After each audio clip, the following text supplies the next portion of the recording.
El ciclo del hombre lobo, por Stephen King. Enero. En algún lugar muy alto en el cielo, debía de brillar la luna y enviar sus rayos a la tierra.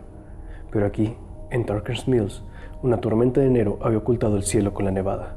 El viento soplaba con violencia por la desierta Center Avenue. Las máquinas quitanieves pintadas de color butano hacía ya mucho tiempo que decidieron dejar su inútil trabajo. Arnie Wenstrom, el jefe de señales del ferrocarril GSWM, había quedado aislado por la tormenta en una pequeña caseta de señales a unos 14 kilómetros de la ciudad. La nieve había bloqueado su pequeño motor de gasolina y decidió esperar a que pasara la tempestad, matando el tiempo haciendo un solitario con su grasienta baraja. Afuera el viento pareció lanzar un agudo grito. Wenstrom, intranquilo, levantó la cabeza, pero casi enseguida volvió a bajar los ojos para concentrarse en el juego. Al fin y al cabo solo podía tratarse del viento. Pero el tiempo no suele arañar las puertas ni gemir como pidiendo que se le deje entrar. Wenstrom se puso de pie. Un hombre alto, flaco y larguirucho con chaquetón de lana sobre su mono de ferroviario. Un cigarrillo Camel le colgaba de la comisura de los labios. Su cara arrugada, típica de los habitantes de Nueva Inglaterra, se iluminó con los tonos suavemente anaranjados de la luz de la lámpara de queroseno que colgaba de una de las paredes de la caseta. De nuevo sonó aquel ruido, como si alguien arañara en la parte exterior de la puerta. Debe de ser algún perro extraviado que quiere que lo deje entrar, pensó Wenstrom. Sí, no puede ser otra cosa. Sin embargo, no pudo evitar cierta vacilación.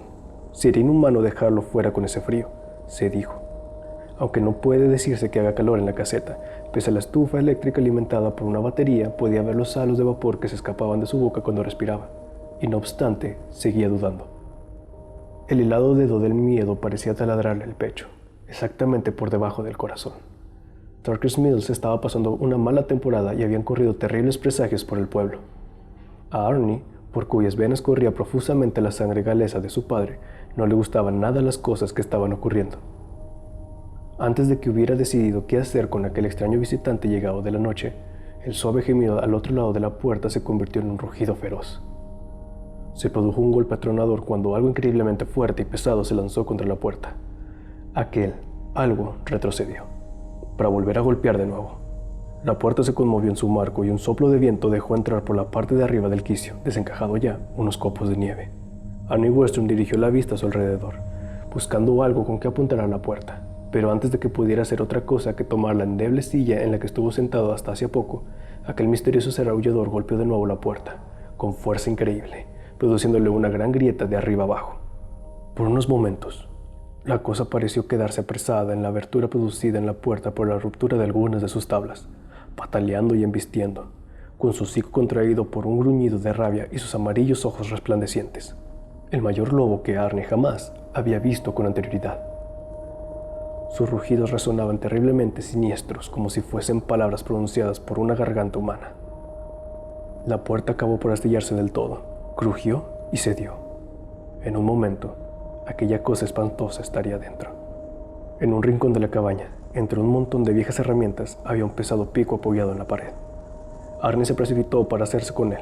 Mientras tanto, el lobo había logrado librarse de la puerta. Se abrió paso hacia el interior de la caseta y se agachó como si se preparara a saltar sobre el hombre acorralado, al que miraba fijamente con sus terribles ojos amarillos. Las orejas, echadas hacia atrás, parecían pequeños triángulos de piel peluda casi pegados a la cabeza. La lengua le colgaba jadeante. Tras él, la nieve entraba a ráfagas por la puerta, totalmente rota por el centro. Con un rugido, el animal saltó para atacar a Arnie Wenstrom, que volteó el pico. Solo una vez. La luz de la lámpara se reflejaba afuera, desigualmente, sobre la nieve helada y a través de la puerta destrozada. El viento continuó aullando y gimiendo. Comenzaron los gritos. Algo inhumano había llegado a Tucker's Mills, algo tan invisible como la luna oculta por la tormenta que debía de cabalgar por el cielo, muy alta por encima de nosotros. Era el hombre lobo, el werewolf. No había ninguna razón especial que justificara su llegada precisamente en esos momentos, como no lo habría tampoco para la llegada del cáncer, o de un psicópata que llevara en su mente la idea del asesinato, o de un tornado mortal. Simplemente había sonado su hora, la hora del hombre lobo, que era esta, como este era precisamente el lugar, esta pequeña ciudad del estado norteamericano de Maine, donde las reuniones de los fieles en la iglesia para su cena semanal de judías servidas constituía un acontecimiento, donde los niños aún regalaban manzanas a sus maestros y las excursiones al aire libre del Club de los Senior Citizens eran relatadas fielmente en el semanario local. Un semanario que en su próxima edición tendría en sus páginas noticias más tétricas. Fuera de la caseta, las huellas del hombre lobo comenzaban lentamente a ser cubiertas por la nieve, que no cesaba de caer. El aullar del viento parecía tener un tono de salvaje alegría, como si disfrutara con la tragedia. Un sonido horrible, desprovisto de corazón, en el que no había nada de Dios ni de luz. Todo era negro invierno y un hielo oscuro que congelaba el alma. El ciclo del hombre lobo había comenzado. Febrero. Oh, el amor, pensaba Stella Randolph, echada en su estrecha cama de virgen. A través de la ventana entraba la luz fría y azulada de la luna llena en la noche de San Valentín. El amor, el amor, el amor. El amor debe ser como. Aquel año Stella Randolph, que dirigía la peluquería Set & Sue, había recibido 20 tarjetas postales de felicitación especialmente pensadas para el Día de los Enamorados. Una de Paul Newman, otra de Robert Redford, una tercera de John Travolta, e incluso una de Ars Frehley, del grupo rockero Kiss. Las postales estaban abiertas sobre su escritorio al otro lado de la habitación, iluminadas por la luz de la luna fría y azulada. Se las había enviado a ella misma, este año como cada año. El amor debe ser como un beso del atardecer, como el último beso, el auténtico, el verdadero, al término de las historias románticas de la colección Arlequín. El amor debe ser como un aroma de rosas a la hora del crepúsculo. Todos se reían de ella en Turkers Mills. Sí, todos. Los niños se burlaban y le tomaban el pelo a sus espaldas, y en ocasiones, si se sentían seguros al lado opuesto de la calle y el agente Neary no estaba por ahí, le cantaban canciones alusivas a su exceso de peso con sus voces suaves y agudas de soprano. Pero ella conocía el amor y sabía emocionarse con la luz de la luna. Su peluquería, casi en ruinas, se iba derrumbando poco a poco, y era cierto que ella pensaba demasiado, pero en algunos momentos como entonces, en aquella noche de ensueños y con la luna como una suave marea azulada penetrando por los cristales de la ventana empañados por la helada, le parecía como si el amor todavía fuera posible. El amor y el aroma grato del verano, cuando él llegara. El amor será como el áspero roce de la mejilla de un hombre que araña y rasca. De repente algo arañó en la ventana. Stella se apoyó sobre los codos y la colcha resbaló, dejando al descubierto su exuberante trasero. La luz de la luna había sido interceptada por una sombra oscura, amorfa, pero con contornos claramente masculinos. Y la mujer pensó, estoy soñando, y voy a dejarme arrastrar por mis sueños. Seré yo misma y tendré un orgasmo. Hay quienes creen que esa es una palabra sucia, pero no es así. Es una palabra limpia y cristalina, una palabra correcta. El amor es como un orgasmo. La joven se levantó, convencida ciertamente de que se trataba de un sueño, porque allí, agachado, había un hombre al que ella conocía, un hombre con el que se cruzaba en la calle casi cada día. Era el amor que llegaba, el amor que ya había llegado. Pero cuando sus dedos gordos como morcillas se posaron sobre el frío marco de la ventana, vio que no se trataba de un hombre. Lo que había fuera era un animal, un lobo enorme de pelo hirsuto, con las patas delanteras posadas en la parte exterior del alféizar de la ventana y las traseras casi hundidas por completo en la nieve blanda que se acumulaba junto a la fachada occidental de su casa situada en las afueras de la ciudad. Estamos en el día de San Valentín y tiene que reinar el amor, pensó. Sus ojos la habían engañado incluso en su ensueño. No se trataba de un animal, era un hombre. Precisamente aquel hombre tan perversamente bello. Perversidad, sí, el amor debe ser perverso. Y él había llegado, precisamente en aquella noche cubierta por la luna, para poseerla. Sí, lo haría. La joven abrió la ventana y fue el golpe frío del aire que agitó su delgado camisón azul el que le dijo que aquello no era un sueño. El hombre se había marchado y ella, con una sensación de desfallecimiento, se dio cuenta de que el hombre nunca había estado allí. Con un estremecimiento, Stella dio unos pasos hacia atrás y el lobo, suavemente, saltó por la ventana y penetró en la habitación. Se sacudió la nieve, haciendo que una cascada de polvo blanco y finísimo brillara un momento en la oscuridad. Pero el amor es como un grito. Demasiado tarde. Demasiado tarde ya para recordar a Arnie Westrom descuartizado en la pequeña caseta del guardagujas, al oeste del pueblo, solo un mes antes. Demasiado tarde. El lobo se deslizó arrastrándose hacia ella, con sus amarillos ojos brillantes por la lujuria. Stella Randolph retrocedió lentamente hacia su estrecha cama de virgen hasta que la parte de atrás de sus gordas pantorrillas tropezaron con el borde del colchón y se derrumbó sobre la cama. La luz de la luna dio a la hirsuta piel de la bestia una tonalidad de plata. Sobre el escritorio, las tarjetas de San Valentín se agitaron levemente, movidas por el viento helado que entraba por la ventana abierta. Una de ellas voló y cayó al suelo planeando suavemente, cortando el aire con arcos abiertos y silenciosos. El lobo puso las patas delanteras sobre la cama, una a cada lado de la obesa Stella, que pudo oler su aliento, caliente, pero no desagradable. Sus ojos amarillos estaban clavados fijamente en ella. «Amor», murmuró la mujer, cerrando los ojos. El lobo se echó sobre ella. Amar es como morir lentamente. Marzo. La última y auténtica ventisca del año. Pesada, la nieve blanda se convertía en agua-nieve al atardecer, cuando la noche se acercaba. Había caído sobre Tarker's Mills, desgarrando las ramas de los árboles con un sonido crepitante, como de disparos, de la madera podrida. La madre naturaleza se estaba librando así de la madera muerta. Milt Stormfuller, el librero del pueblo, hablaba con su esposa mientras tomaban unas tazas de café. El librero era un hombre delgado, con la cabeza estrecha y unos ojos azul pálido, que había mantenido a su esposa bonita y callada, en un cautiverio de terror durante 12 años. Había muy pocas personas que sospecharan la verdad. La esposa del agente del policía Neary, Jane, era una de ellas. Pero la pequeña ciudad podía ser un lugar muy oscuro y nadie estaba seguro de lo que hacían los otros. La ciudad sabía conservar sus secretos. Milt se sintió tan complacido con su frase que le repitió de nuevo: «Sí, mamá, la naturaleza está podando su madera muerta». Y en esos momentos, la luz se apagó, y Donna Lee Stormfuller dejó escapar un breve grito contenido, y derramó también un poco de su café. «Vas a limpiarlo», dijo su marido con frialdad. «Lo vas a limpiar inmediatamente, ahora mismo». «Sí, cariño, está bien». En la oscuridad buscó insegura un trapo de cocina con el que limpiar el café que había derramado y se golpeó las espinillas con un taburete, lo que hizo que lanzase un grito ahogado de dolor.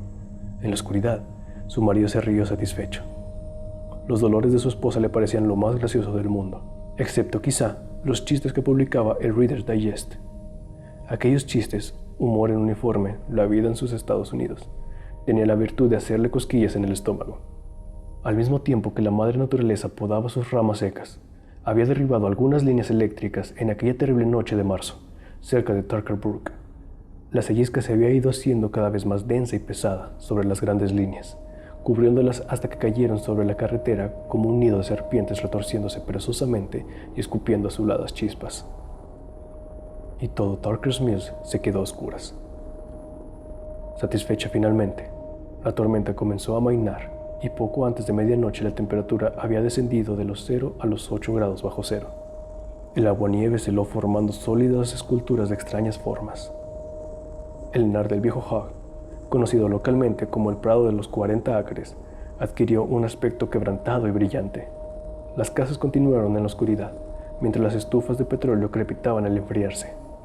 Los técnicos de la compañía eléctrica no estaban en condiciones de lanzarse a las carreteras cubiertas de hielo y resbaladizas como una pista de patinaje. Las nubes fueron abriéndose. Entre las que todavía quedaban en el cielo se filtraban los rayos de la luna llena. La calle Mayer, cubierta por una capa de hielo, brillaba como un hueso descarnado y seco. En la noche algo comenzó a aullar. Posteriormente nadie supo decir de dónde había llegado aquel siniestro sonido. Estaba en todas partes y en ninguna, mientras la luna llena plateaba los muros de las casas oscurecidas del pueblo.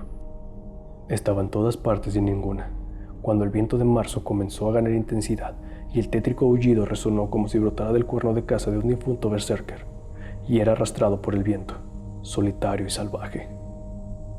Donna Lee lo oyó cuando su desagradable esposo dormía el sueño de los justos a su lado. Lo oyó también el agente Neary, mientras estaba de pie, vestido con su mono de dormir de lana, detrás de la ventana del dormitorio de su apartamento en la calle de Laurel. Y Ollie Parker, la directora del Instituto de Enseñanza Media, gorda y poco eficiente, desde su propia alcoba. Lo oyeron muchos otros también, entre ellos un muchacho paralítico sentado en su silla de ruedas. Pero nadie lo vio, ni nadie sabía el nombre del vagabundo cuyo cuerpo fue encontrado por el empleado de la compañía eléctrica que finalmente, por la mañana, había salido de Darker Brook para reparar los cables rotos. El cuerpo del vagabundo estaba cubierto con una capa de nieve helada, con la cabeza hacia atrás y la boca abierta como si la muerte lo hubiese sorprendido mientras gritaba. El viejo abrigo y la camisa que llevaba debajo estaban abiertos y desgarrados. El hombre yacía en un charco helado de su propia sangre, con los ojos fijos en las líneas eléctricas caídas, las manos aún alzadas en un gesto de defensa, el hielo endurecido entre los dedos. A todo su alrededor había marcas de huellas, las huellas de las patas de un lobo. Abril. Para mediados de mes, la última de las nevadas se había transformado en una lluvia torrencial y algo sorprendente sucedió en Darkers Mills. El hielo en el abrevadero de Matty Tellingham se había fundido y las manchas de nieve que habían quedado sobre el camino del bosque, llamado el Gran Bosque, habían comenzado a derretirse. Parecía como si el viejo y maravilloso juego de manos que convierte el frío en verdor y calidez fuera a suceder de nuevo. La primavera estaba a punto de llegar. Los habitantes del pueblo celebraron el acontecimiento, pese a las sombras que habían caído sobre la aldea. La abuela Hug hizo unas empanadas y las dejó en la parte de fuera de la ventana de la cocina para que se enfriaran. El domingo, en la Iglesia Baptista de la Gracia, el reverendo Lester Lowe leyó parte del Cantar de Salomón y pronunció un sermón que llevaba el título de La primavera del amor de Dios. En un ámbito más secular, Chris Grayson, el mayor de los borrachos de Darkers Mills, tomó su gran trompa de primavera y dio un espectáculo en la calle, bajo la luz irreal y plateada de una luna de abril casi en plenilunio. Billy Robertson, dueño y barman de la taberna de Darkers Mills, la única del pueblo, lo vio salir y comentó con la camarera: si el lobo se lleva a alguien esta noche, apostaría que será Chris. No me hable de ello, replicó la camarera, estremeciéndose. Se llamaba Elise Fournier, tenía 24 años, acudía a la Iglesia Baptista de la Gracia y cantaba en el coro porque sentía cierta debilidad sentimental por el reverendo Lowe.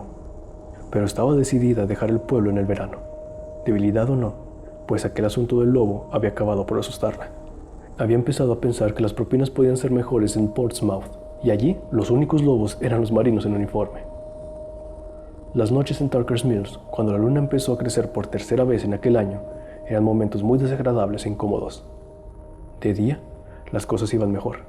Para los habitantes del pueblo, cada atardecer traía consigo el final de aquel cielo lleno de cometas con las que se divertían los niños del pueblo. Brady Kincaid, de 11 años de edad, tenía una de esas cometas en forma de buitre y, mientras jugaba con ella, perdió toda sensación del transcurrir del tiempo, divertido al sentir los tirones de la cuerda en sus manos, lo que hacía que su cometa le pareciera un ser vivo, mientras la observaba ascender y bajar en el firmamento por encima del kiosco de la música. Se había olvidado de que era la hora de ir a casa a cenar, sin darse cuenta de que las otras cometas manejadas por los demás niños del pueblo ya habían desaparecido una a una, y los chavales habían regresado a casa llevándose sus juguetes debajo del brazo, sin advertir que lo habían dejado solo. Fue la llegada del atardecer, el avance de las azules sombras anunciadoras de la noche, lo que le advirtió que se había quedado demasiado tiempo. Esas sombras y la luna que acababa de aparecer en el horizonte sobre el bosque al otro extremo del parque.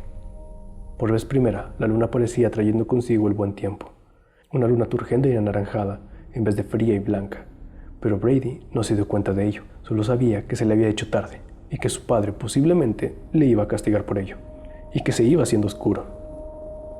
En la escuela se había reído de sus condiscípulos cuando estos contaban terribles historias sobre el hombre lobo, que, de creerlos, había dado muerte al vagabundo el mes anterior, y a Stella Randolph en febrero, y a Ernie Westrom en enero. Pero en estos momentos no tenía ganas de reír. Cuando la luna transformó la oscuridad vespertina del mes de abril en un resplandor rojo y sangriento, todas aquellas historias le parecieron reales, demasiado reales. Empezó a recoger cuerda para hacer bajar su cometa todo lo deprisa que le fue posible, haciendo descender su buitre de plástico, cuyos ojos ensangrentados destacaban en el cielo que se iba oscureciendo. Lo quiso bajar con demasiada rapidez y, de repente, la brisa le pareció quedarse en calma. Como consecuencia de ello, la cometa cayó detrás del kiosco de la música. Se dirigió allí, recogiendo cuerda mientras avanzaba, sin poder evitar mirar nerviosamente hacia atrás por encima del hombro. Y de repente la cuerda empezó a resistirse y después a moverse hacia adelante y atrás, como si alguien se divirtiera tirando de ella y soltándola de nuevo, con un movimiento que al niño le recordó el movimiento de carrete en la caña de pescar cuando había enganchado una buena presa en el arroyo de Tarker, más arriba del molino. Miró hacia adelante cuando la cuerda se quedó floja. Un rugido llenó la noche de repente y Brady Kincaid gritó. Ahora creía, sí, ahora creía con todas sus fuerzas, pero ya era demasiado tarde y su grito quedó ahogado entre el ronco rugido que de repente ascendió hasta convertirse en un aullido helado y aterrador. El lobo se dirigió hacia él, andando sobre sus dos patas traseras, su áspera piel teñida de color naranja por la luna llena que acababa de aparecer en el horizonte. Sus ojos brillaban como dos linternas verdosas y en una de sus manos delanteras, una mano con dedos humanos pero con garras en vez de uñas, llevaba la cometa de Brady, cuya silueta, como si fuera una auténtica ave de presa, parecía aletear enloquecida. Brady se dio vuelta y empezó a correr, pero unos brazos secos y fuertes lo rodearon. Pudo oler algo que parecía una mezcla de sangre y canela. Al día siguiente fue encontrado apoyado contra el monumento de los caídos, decapitado y desmembrado, con su cometa de buitre en una de sus manos agarrotadas. La cometa se agitaba, como si quisiera volver a ascender al cielo, cuando el grupo que había salido en busca del chiquillo dio con su cuerpo y se quedó horrorizado y con ganas de vomitar. Se agitaba porque la brisa volvía a soplar de nuevo, como si presintiera que aquel día iba a ser un buen día para hacer volar cometas. Mayo.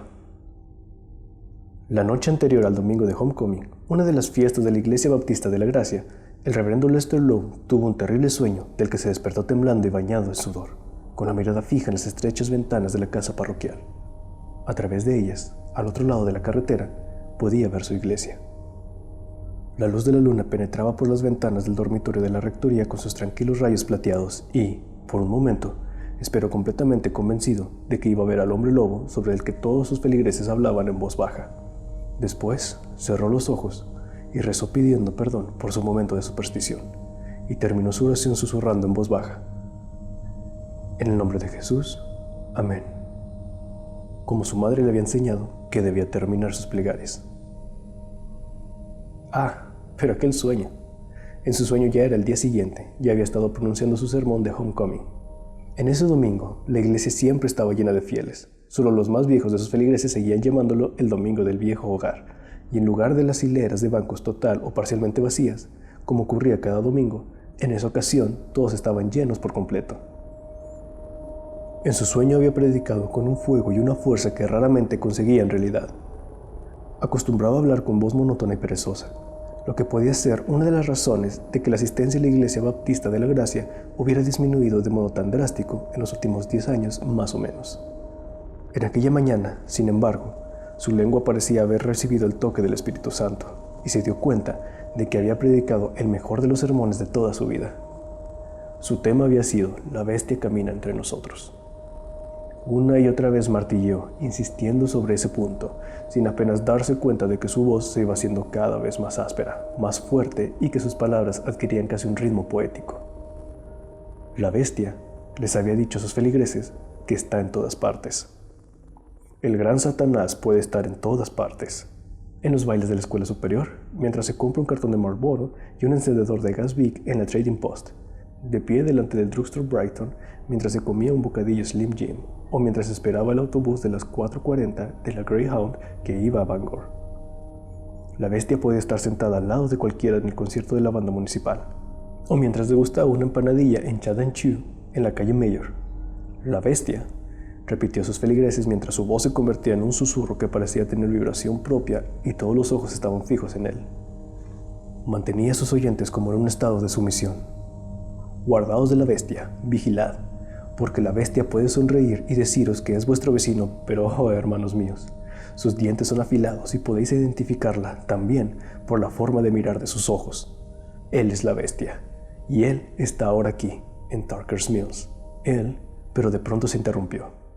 Su elocuencia había desaparecido porque algo estaba sucediendo allí, en su iglesia soleada. Su congregación estaba comenzando a cambiar y se dio cuenta, con horror, de que se estaban convirtiendo en hombres lobos. Todos ellos, los 300 miembros de su iglesia. Victor Bull, el feligrés más preclaro, por lo corriente tan blanco, gordo y flácido. Su piel se estaba volviendo marrón, áspera y velluda, cubierta de pelo negro. Violet Mackenzie, que daba clases de piano. Su flaco cuerpo de solterona se endurecía y su delgada nariz se aplastaba hasta convertirse en un hocico lobuno. El gordo profesor de ciencias, Elbert Freeman, que parecía hacerse aún más grueso y fornido mientras saltaban las costuras de su traje azul brillante para dejar salir manojos de pelo áspero y oscuro, como si fuera el relleno de un viejo sofá cuyos muelles hubiera roto el tapizado. Sus gruesos labios se abrían como ampollas para dejar al descubierto dientes del tamaño de teclas de piano. La bestia, trató de decir el reverendo Lowe en su sueño, pero le faltaron las palabras y retrocedió en el púlpito al ver con horror cómo Cal Bloodwin, el diácono principal de la Iglesia Baptista de la Gracia, se dirigía vacilante hasta el centro de la nave del templo, rugiendo, haciendo caer el dinero de la colecta que estaba realizando y que llevaba en una bandeja de plata con la cabeza echada a un lado. Violet Mackenzie estaba echada sobre él, y ambos rodaron juntos y abrazados por el suelo del templo, mordiéndose y aullando con voces que casi eran humanas. Y entonces los demás se unieron a ellos, y el sonido de sus rugidos apagados le recordó el de un parque zoológico en el momento del reparto de la comida. Lowe también lanzó un grito, en una especie de éxtasis. La bestia está en todas partes, en todas partes, en todas. Pero su voz hacía ya un tiempo que había dejado de ser su voz, y se había convertido en un sonido inarticulado, ronco como un aullido, y cuando bajó los ojos, vio que las manos que salían por debajo de los puños de su casulla negra y oro se habían convertido en peludas garras. Y en ese momento despertó. Ha sido un sueño, pensó volviendo a echarse en la cama. Tan solo un sueño, gracias a Dios. Pero cuando abrió las puertas de la iglesia aquella mañana, la mañana de un domingo solemne y festivo, la mañana de la noche de plenilunio, no fue un sueño lo que apareció ante sus ojos, sino el cuerpo degollado de Clyde Corliss, el hombre que actuaba como conserje de la iglesia desde hacía muchos años, caído cabeza abajo sobre el púlpito. Su escoba estaba muy cerca de él. Nada de eso era un sueño, aunque el reverendo Lowe habría deseado que lo fuera. Abrió los labios con un gran suspiro que trató de contener, pero no pudo hacerlo, y comenzó a gritar. La primavera había vuelto, una vez más, y aquel año, la bestia había llegado con ella. Junio. En la noche más corta del año, Alfie Knopfler, que dirigía el Chat and Chew, el único café de Tarker's Mills, limpiaba el gran mostrador de fórmica hasta hacerlo brillar con las mangas de su camisa blanca, arremangadas por encima de sus antebrazos tatuados y musculosos.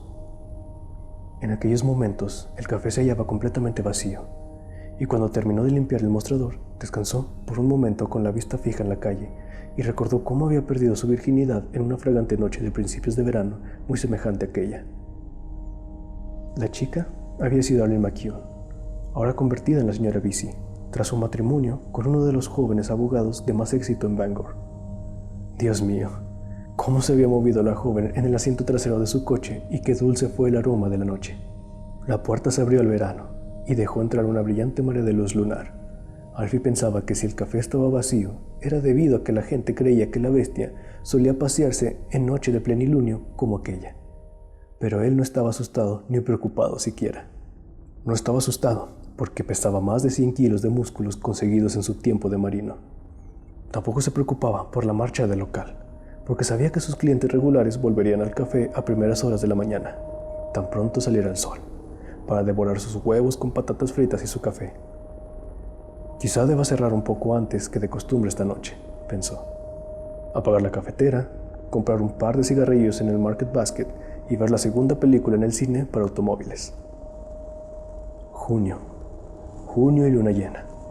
Una noche excelente para el bar en la carretera y tomar un par de cervezas. Una buena noche para recordar las conquistas del pasado. Se había vuelto para apagar la cafetera cuando la puerta se abrió.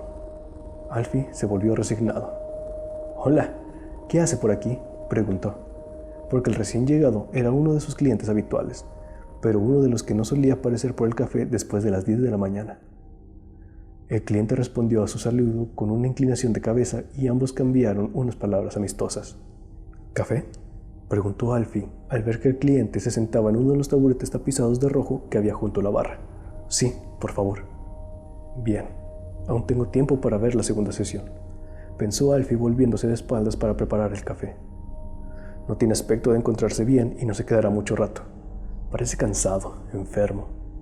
Sí, aún tendré tiempo para... La sorpresa y el temor borraron el resto de sus pensamientos. Alfie se quedó con la boca abierta, con expresión estúpida. La cafetera estaba tan limpia como el resto del Chateau y su cilindro de metal relucía como un espejo.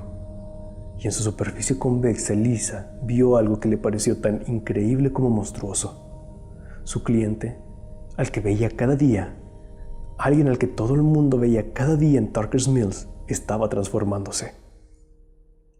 El rostro de su cliente se estaba contrayendo, como si se fundiera y, al mismo tiempo, se hiciera más ancho, más gordo. La camisa de algodón del visitante se iba tensando sobre su torso, y de repente se desgarró y sus botones saltaron. Y, absurdamente, lo único en lo que Alfie Knopfler pensó fue en la serie de televisión que su sobrinito Ray solía ver, El Increíble Hulk. El rostro del cliente, normalmente agradable y poco notable, se transformó poco a poco en algo bestial. Los ojos de color pardo suave parecían haber adquirido una extraña luminosidad y un terrorífico color dorado verdoso. El cliente lanzó un grito, pero un grito que se quebró y cayó como un ascensor en medio de un registro de sonidos hasta transformarse en un terrible aullido de rabia. Aquello, lo que quiera que fuese, la cosa, la bestia, el hombre lobo, se había subido sobre el brillante mostrador de fórmica y tiró por el suelo un azucarero. Tomó el gran cilindro de vidrio mientras rodaba desparramando el azúcar y lo lanzó contra la pared de enfrente, donde estaban los frascos con las especias sin dejar de rugir. Alfie se volvió y con las caderas chocó con la cafetera de cristal, que tiró de su soporte y cayó sobre el suelo, donde se rompió tras una explosión, derramando el café caliente que le quemó los tobillos. Alfie gritó de miedo y dolor. Sí, ahora tenía miedo, pese a sus 100 kilos de buen músculo de marinero. Lo había olvidado todo: su fuerza, a su sobrino Ray, el asiento trasero de su automóvil con Arlene McCune. Solo quedaba la bestia que estaba allí, ante él, como un terrible monstruo de una película de terror, un monstruo horrible y furioso que se hubiera escapado de la pantalla. El monstruo se subió encima de la barra del café con una terrorífica agilidad muscular, los pantalones rotos y la camisa rasgada. Alfie pudo oír las llaves y las monedas sueltas que tintineaban en sus bolsillos. La bestia se lanzó sobre Alfie, que trató de retroceder, pero tropezó con la máquina de hacer café y cayó a lo largo sobre el linóleo rojo. Allí pudo oír un nuevo y espantoso rugido y sintió una oleada de aliento cálido y amarillento. Y después, un olor terrible cuando las poderosas mandíbulas de aquella criatura diabólica se clavaron en los músculos deltoides de su espalda, que desgarró hacia arriba con enorme fuerza. La sangre salpicó el suelo, la barra y la parrilla. Alfie se puso de pie con un terrible desgarro. Un hondo agujero le abría la espalda. Trató de gritar y la blanca luz lunar, la luz de la luna de verano, penetró por la ventana y se reflejó en sus ojos. La bestia se lanzó de nuevo contra él. Lo último que vio Alfie fue la luz de la luna. Julio. Cancelaron los fuegos artificiales del 4 de julio. Marty Kozlov no despertó muchas simpatías entre sus amigos cuando les comunicó la noticia, tal vez porque no supieron comprender lo profundo de su dolor. «No seas tonto», le dijo su madre bruscamente. A menudo solía ser dura con él, y, cuando intentaba justificar su brusquedad consigo misma, se decía que no había razón para mimar al muchacho simplemente porque era un minusválido, porque estaría obligado a pasarse toda su vida en una silla de ruedas. «Espera el próximo año», le dijo su padre, dándole un golpe cariñoso en la espalda. «Será doblemente bueno». «Sí, doblemente bueno, muchacho, No te preocupes». Herman Kozlov era el profesor de educación física en el Instituto de Enseñanza Media de Tarker's Mills y acostumbraba a hablar con su hijo con lo que él creía debía ser el tono de un padre comprensivo y un buen camarada. Y le decía con mucha frecuencia, como si fuera un estribillo. La verdad era que Marty ponía un poco nervioso a Herman Kozlov. Este vivía en un mundo de chicos violentos y fuertes, llenos de actividad, que hacían carreras, jugaban al béisbol y nadaban con rapidez. Y mientras estaba en pleno trabajo de entrenamiento, le bastaba volver la cabeza para ver a Marty, cerca de él, sentado en su silla de ruedas, observándolo. Esto lo ponía nervioso, y cuando Herman estaba nervioso, hablaba con aquella voz de amigo mayor y repetía su y llamaba a su hijo muchacho y golfillo en tono cariñoso. Vaya, vaya, por fin una vez que no consigues lo que quieres, le dijo su hermana mayor cuando Marty trató de explicarle cuánto había ansiado aquella noche, cómo esperaba su llegada cada año, las flores de luz de los fuegos de artificio en el cielo sobre el pueblo, los brillantes colores de los cohetes y sus atronadoras explosiones que repetían su eco una y otra vez sobre las bajas colinas que rodeaban la pequeña ciudad. Kate tenía 13 años, 3 más que Marty, y trataba de convencer a todos de que quería mucho a su hermano, precisamente porque éste no podía andar, pero en el fondo estaba encantada de que los fuegos artificiales hubieran sido suspendidos. Incluso el abuelo Kozlow, con cuya simpatía solía contar siempre, no se sintió impresionado. «Nadie va a suspender las fiestas del 4 de julio, muchacho», y le dijo con su notable acento eslavo. Estaba sentado en el porche de la casa, y Marty cruzó las grandes puertas correderas que daban a la terraza con su silla de ruedas de motor accionado por baterías para hablar con él. El abuelo Kozlow estaba sentado contemplando la falda del prado que se extendía hasta el bosque con una copa de schnapps en la mano. Eso estaba sucediendo la tarde del 2 de julio, es decir, 2 días antes de la fiesta nacional.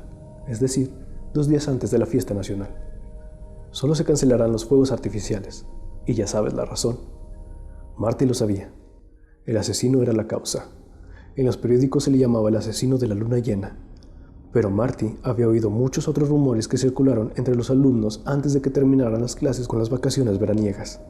Muchos de los niños iban diciendo por ahí que el asesino de la luna llena no era un hombre real, sino una especie de criatura sobrenatural, un hombre lobo posiblemente. Marty no lo creía.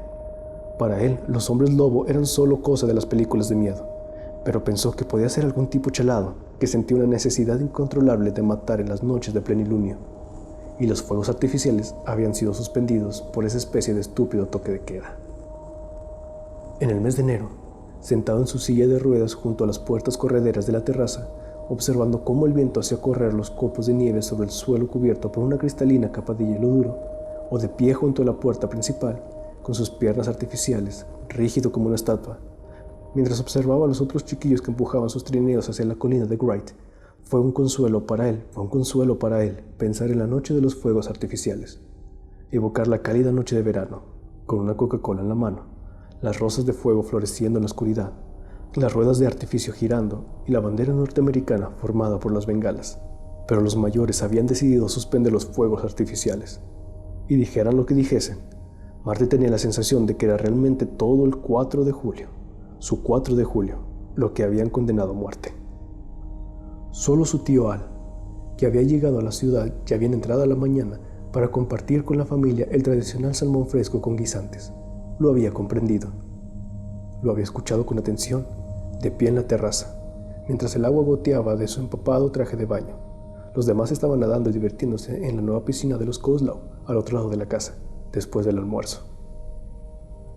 Marty terminó y alzó los ojos para mirar a su tío Al ansiosamente.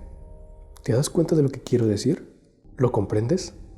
No tiene nada que ver con que sea un inválido, como diría Kate, o que identifique a Estados Unidos con los fuegos artificiales, como piensa el abuelo. Solo que no es justo que, tras haber esperado algo con tanta ilusión, no es justo que Victor Ball y un estúpido consejo municipal salga ahora diciendo que lo suspende. No debe suspender algo que uno necesita tanto, ¿lo comprendes? Hubo una pausa larga y pesada mientras el tío Al estudiaba la cuestión planteada por Marty.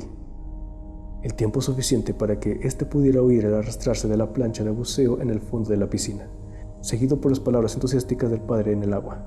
«Mira, Kate, mira, fantástico, realmente fantástico». Tío Al dijo con calma. «Vaya si te entiendo. Tengo algo para ti. Creo que te gustará. Quizá tú mismo puedas celebrar el 4 de julio por tu cuenta». «¿Por mi cuenta? ¿Qué quieres decir?» «Ven conmigo a mi auto, Marty. Tengo algo. Bueno, ya lo verás. Ven, que voy a enseñártelo». Al se dio la vuelta y se encaminó por la senda de cemento que rodeaba la casa antes de que Marty pudiera insistir preguntándole qué quería decir. La silla de ruedas se puso en marcha con el zumbido de su motor eléctrico por el camino de cemento, alejándose de los ruidos de la piscina, zambullidas, gritos alegres, risas y el sonido de la plancha de buceo.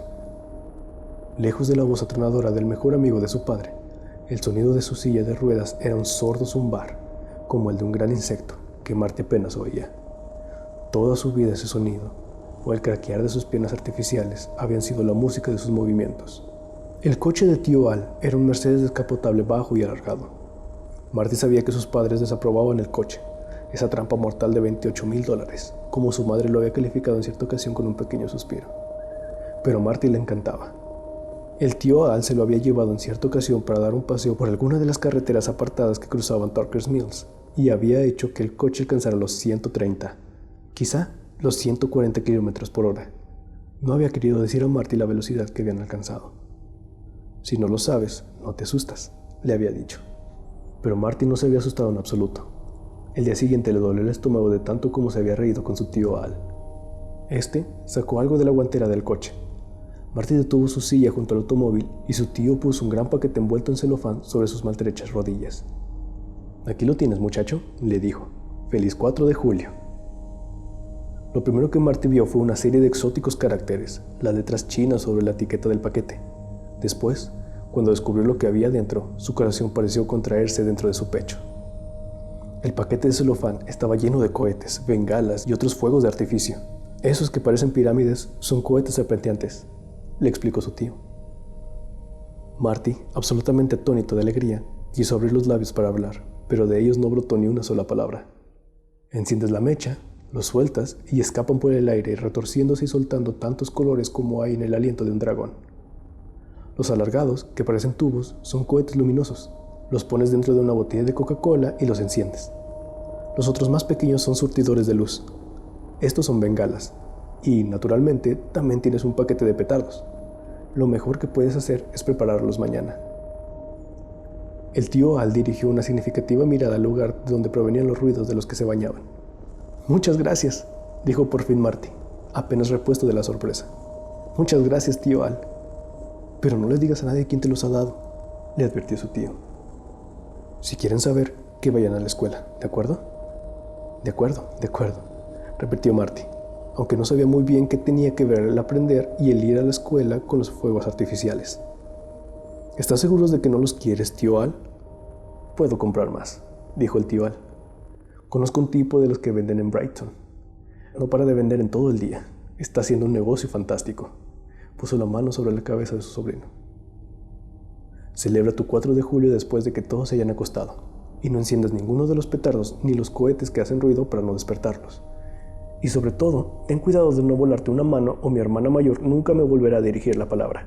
El tío Al se metió en el coche y puso en marcha el motor, que pronto adquirió vida con un ronco rugido. Levantó la mano para saludar a Marty y desapareció, mientras éste intentaba todavía repetir sus palabras de agradecimiento. Se quedó un momento inmóvil, en su silla de ruedas, tratando de contener sus sollozos y no romper a llorar. Después, escondió el paquete de fuegos artificiales bajo su manta en la silla de ruedas y regresó a casa, a su habitación. En la mente ya se veía en la noche del 4 de julio, cuando todos estuvieran dormidos. En efecto, aquella noche él fue el primero en irse a la cama. Su madre entró a darle las buenas noches y un beso, bruscamente, sin atreverse a mirar sus piernas, delgadas como palillos bajo las sábanas. «¿Te encuentras bien, Marty?» «Sí, mamá». La madre hizo una pausa, como si fuera a decir algo, pero se limitó a mover la cabeza antes de marcharse. Después fue su hermana, Kate, la que entró. No lo besó, simplemente se agachó lo suficiente para que el muchacho pudiera notar el olor a cloro de la piscina que aún impregnaba su pelo. «¿Lo ves? No siempre vas a conseguir lo que quieres porque seas un lisiado». «Te sorprendería si vieras lo que he conseguido», explicó suavemente. Durante un momento su hermana lo miró con cierta sospecha, antes de marcharse. El último en entrar fue su padre, que se sentó al lado de la cama. Le habló con su fuerte voz de amigo mayor. «¿Va todo bien, muchacho? Te has ido a la cama muy pronto, muy temprano, de veras». «Es que me sentía muy cansado, papá». «Está bien». Dio un golpe cariñoso con una de sus manazas sobre las piernas inútiles de Marty. Crispó inconscientemente el rostro y después salió de allí a toda prisa, no sin decirle antes de marcharse: «Siento mucho lo de los fuegos artificiales. Espera hasta el próximo año, ¿eh?» Marty le respondió con una débil sonrisa enigmática. Seguidamente, Marty esperó hasta que todos se hubieran acostado. Tuvo que aguardar mucho tiempo. El televisor funcionaba incesantemente en la sala de estar. Las risas superpuestas al programa de comedia se veían aumentadas en muchas ocasiones por las risitas agudas de Katie. En el retrete del abuelo se oyó el ruido de la tapa y después el caer del agua. Su madre hablaba por teléfono felicitando a alguien por el 4 de julio. Sí, había sido una pena que suspendieran los fuegos artificiales, pero estaba convencida de que, dadas las circunstancias, todo el mundo se hacía cargo de ello. Sí, Marty se había llevado un gran disgusto. Cuando la conversación estuvo a punto de terminar, su madre se rió y en esos momentos, cuando reía, no había ni un mínimo de brusquedad en su voz. Lo malo era que casi nunca reía cuando estaba cerca de Marty. El tiempo fue pasando. Las 7:30, las 8, las 9. Sus manos buscaron debajo de la almohada para asegurarse de que el paquete envuelto en celofán aún estaba allí. A eso de las 9:30, cuando la luna estaba ya lo suficientemente alta para penetrar por su ventana y hacer que su luz de plata iluminara el dormitorio, la casa comenzó a quedar en silencio. Apagaron el televisor pese a las protestas de Katie, que se quejó de que todos sus amigos se acostaban más tarde durante el verano. Por fin se fue a la cama. Una vez que la niña se marchó, los padres de Marty se quedaron un rato en el salón. Su conversación apenas sí era un murmullo, y posiblemente se había quedado dormido porque, cuando de nuevo tocó la maravillosa bolsa de pirotecnia, advirtió que toda la casa estaba en absoluto silencio, y que la luna se había hecho aún más brillante hasta el punto de que producía sombras. Se llevó la bolsa conjuntamente con una carterita de cerillas que había encontrado un poco antes. Se metió la chaqueta del pijama dentro de los pantalones, puso entre el cuerpo y la chaqueta la bolsa y las cerillas y se preparó para dejar la cama. Para Marty, aquello constituía una operación bastante complicada, aunque no dolorosa, como muchos creían. Sus piernas carecían en absoluto de sensibilidad y, por tanto, tampoco podían dolerle. Se aferró al cabezal de la cama para quedar sentado en ella y después dejó caer sus piernas una a una por el borde de la cama. Todo esto lo hizo con una mano, mientras con la otra se aferraba fuertemente al pequeño raíl que comenzaba en la cama y que corría pegado a la pared rodeando completamente su cuarto. En cierta ocasión había tratado de mover sus piernas con las dos manos y cayó en redondo al suelo. El ruido hizo que todos acudieran corriendo. «Estúpido exhibicionista», había murmurado Katie, malhumorada, después de que le ayudaran a sentarse en su silla, un tanto dolorido, pero riéndose alegremente, pese al chichón en una de sus sienes y el labio partido. «¿Acaso querías matarte? ¿Es eso?». Después se fue de su habitación llorando. Una vez que Marty se quedó sentado en el borde de la cama, se secó las manos en la parte delantera de su chaqueta hasta estar seguro de que estaban secas y no podían resbalar. Usó el raíl para llegar hasta su silla de ruedas. Sus piernas inválidas y colgantes eran un peso inútil, demasiado grande, y se arrastraban tras el resto del cuerpo. La luz de la luna era lo suficientemente intensa para destacar su sombra en el suelo por delante de él. La silla de ruedas estaba frenada y saltó sobre ella con la confianza que da la costumbre. Esperó durante un momento, conteniendo la respiración, tratando de oír el menor ruido en el silencio de la casa. «No enciendas por la noche ninguno de los cohetes que hacen ruido», le había aconsejado su tío Al, y, al comprobar el silencio reinante, se dio cuenta de cuánta razón había tenido. Celebraría su 4 de julio para él y solo para él, y nadie lo sabría. Al menos hasta el día siguiente, cuando las señales negruzcas del fuego y el humo en el suelo de la terraza y las carcasas descubrieran lo que había ocurrido. Pero para entonces no importaría ya. Tantos colores como en el aliento de un dragón, le habían dicho. Marty supuso que no habría ninguna ley que prohibiera a un dragón respirar en silencio. Quitó el freno de su silla y conectó la batería. La pequeña lucecita de color ámbar le dijo que la batería estaba bien cargada y fue como un ojo diminuto en la oscuridad. Marty apretó el botón, giró a la derecha y, obediente, la silla giró en esa dirección. Una vez que estuvo situada en línea recta, delante de las puertas de la terraza, apretó el botón adelante y la silla comenzó a rodar en línea recta hacia allí, zumbando levemente. Frente a la puerta, Marty corrió el pestillo de las puertas dobles y de nuevo apretó el botón para que la silla siguiera rodando hacia adelante, en línea recta, y salió fuera. Rompió la maravillosa bolsa de artículos pirotécnicos y después se quedó quieto un momento, cautivado por el encanto de la noche veraniega, el monótono canto de los grillos, la brisa leve y fragante que apenas si movía las hojas de los árboles al borde del bosque, la luminosidad casi extraterrestre de la luna. No pudo esperar mucho. Sacó una de las serpientes, Frotó una cerilla y encendió la mecha y observó en el mayor silencio cómo el fuego verde a su lado crecía mágicamente y se extendía por el cielo girando y dejando escapar chispas y llamas por la cola. El 4, pensó con los ojos brillantes. El 4, me deseo un feliz 4 de julio. La serpiente se fue apagando lentamente. Cesaron sus luces y chispas.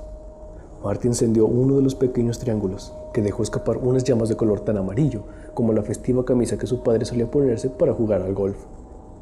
Antes de que se apagara, encendió otro, que despidió una luz roja oscura como las de las rosas que crecían en los arriates que rodeaban la piscina nueva. Un maravilloso olor a pólvora quemada llenó la noche, y el viento suave se encargó de llevárselo de allí lentamente. Sus manos excitadas sacaron el paquete de petardos y ya lo había visto abierto antes de darse cuenta de que encender uno de ellos sería una auténtica calamidad, pues eran unos pequeños cohetes que saltaban despidiendo chispas y sonando con el tableteo de una metralleta. Despertaría no solo a sus padres, sino a toda la vecindad. Eso significaría que el muchacho llamado Martin Kozlov, de 10 años, sería castigado hasta la Navidad. Dejó los petardos sobre su regazo y buscó otra de aquellas bolas luminosas, la mayor de todas, casi tan grande como su puño cerrado. La encendió y, con una mezcla de temor y placer, la arrojó lejos. Luces rojas, tan brillantes como el fuego del infierno, llenaron la noche, y fue bajo aquella luz, bajo aquel brillo febril, como Marty pudo ver, al borde del bosque que llegaba casi a la terraza, cómo se abrían algunas ramas. Oyó un sonido bajo, una mezcla de estornudo y rugido. La bestia apareció. Se detuvo durante un momento en la parte más alejada del césped y pareció husmear el aire. Y después empezó a dirigirse con pasos torpes hacia donde Marty estaba sentado en su silla, en la parte más saliente de la terraza que se extendía hasta el jardín. Sus ojos se dilataron como si fuera a salírsele de las órbitas, y su espalda se echó hacia atrás, apretándose contra el respaldo de lona de la silla. La bestia caminaba encorvada, pero estaba claro que andaba de pie sobre sus 2 patas traseras. Caminaba como lo haría un hombre. Las luces rojas del cohete se reflejaban diabólicamente en sus ojos verdes. La bestia se movió despacio, con las anchas aletas de su hocico moviéndose de forma rítmica, husmeando su presa, seguramente advirtiendo también la debilidad de su presa.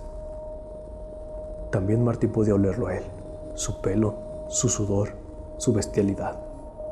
Gruñó de nuevo. Su grueso labio superior del color del hígado se contrajo para mostrar sus dientes enormes, semejantes a los de un animal de presa. Su piel parecía teñida de color rojo plateado. La bestia casi lo había alcanzado.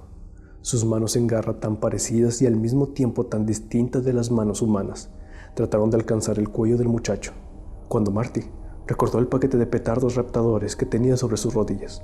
Casi sin darse cuenta de lo que iba a hacer, encendió una cerilla y la acercó sobre la mecha principal. La mecha dejó escapar una ardiente línea de chispas rojas que chamuscó los finos vellos que cubrían la parte de arriba de su mano. El hombre lobo, momentáneamente desconcertado, dio unos pasos hacia atrás, tambaleándose y dejando escapar un gruñido casi humano que era un interrogante.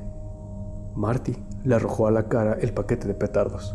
Estos empezaron a explotar, con un ruido atronador y soltando chispas y llamas. La bestia soltó un terrible rugido de dolor y rabia frustrada, arañándose la cara donde los petardos enviaban sus chispas ardientes y la pólvora encendida.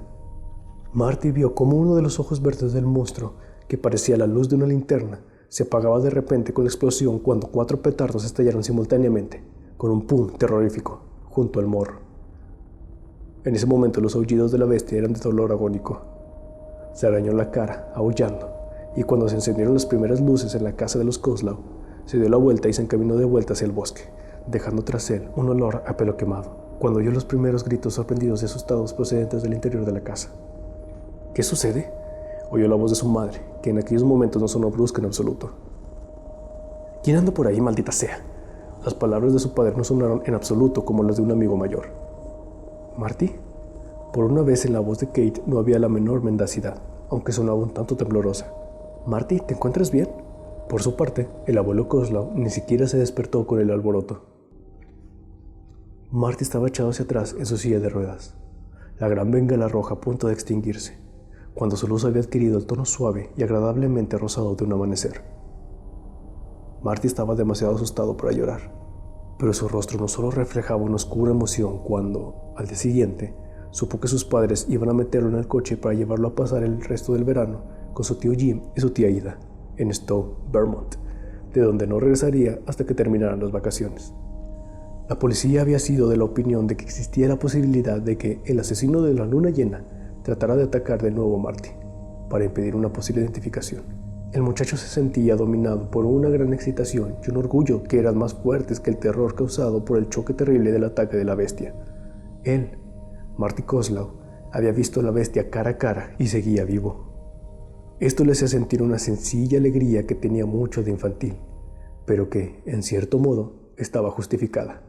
Era una satisfacción extraña que sabía que jamás podría comunicar a nadie, ni siquiera a su tío Al, el único que, quizá, habría sabido entenderlo.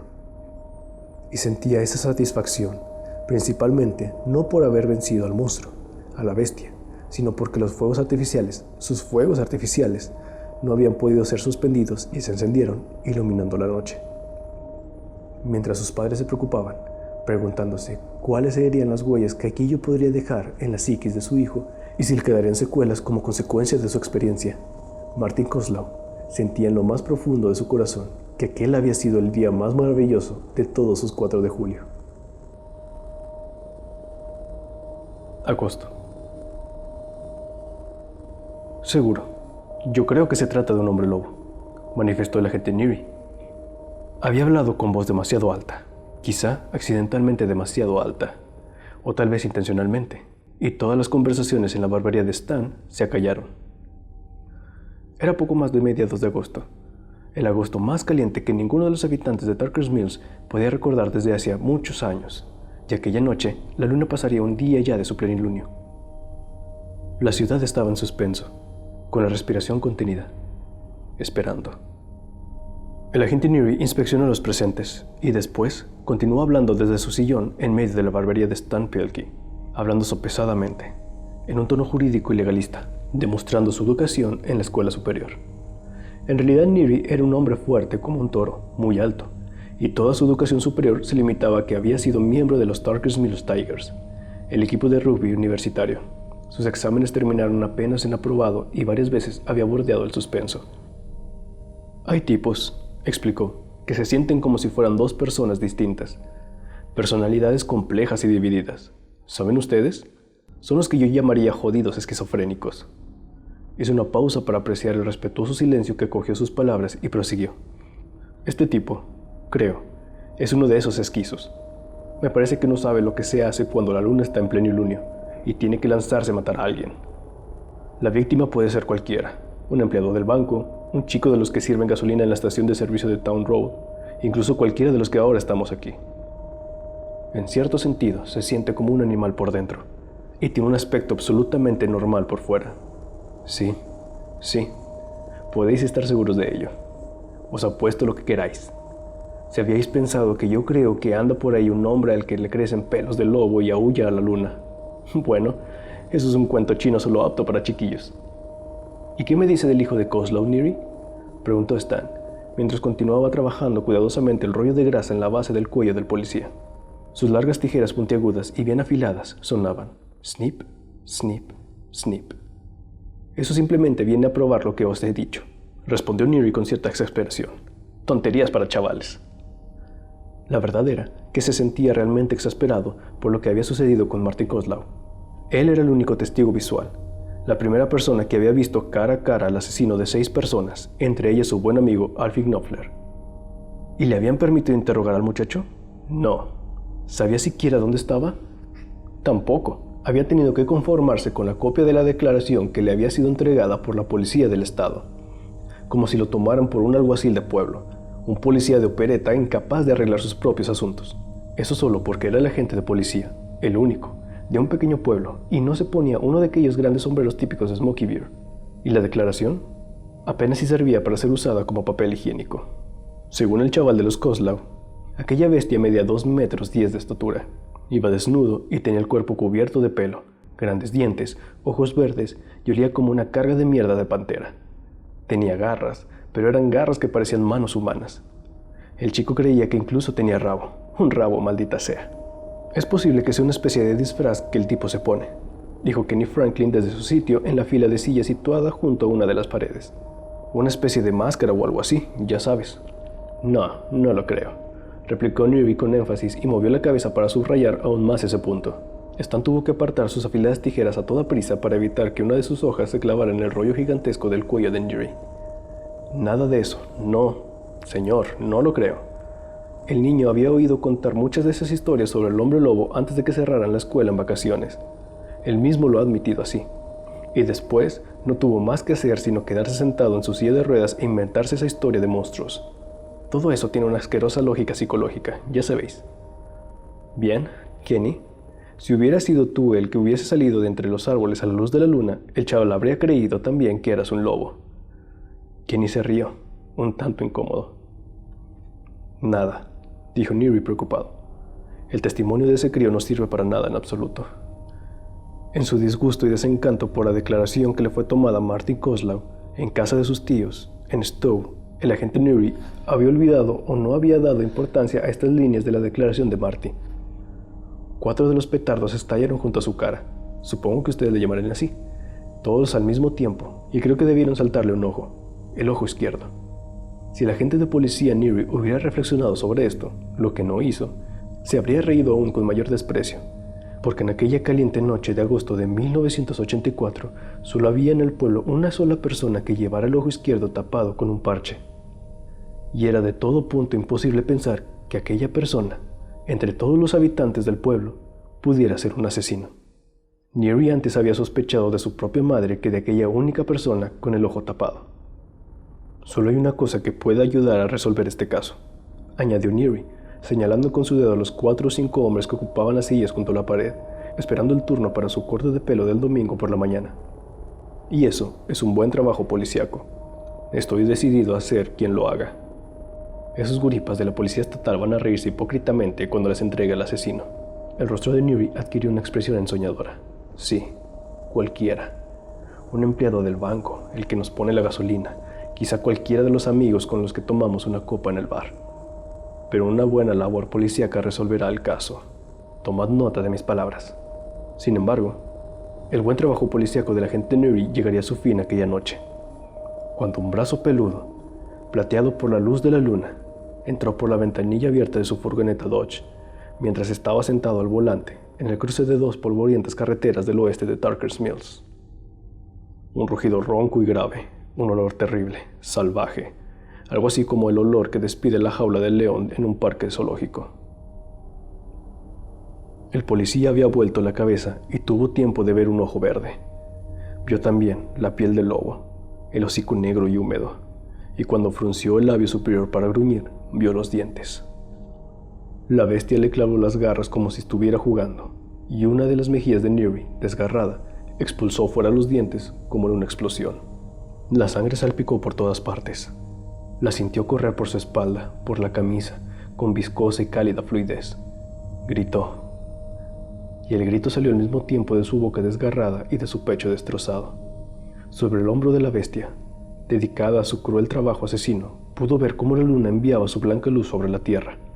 Neary se había olvidado de la radio. Había olvidado su revólver del 45 que pendía de su cinturón.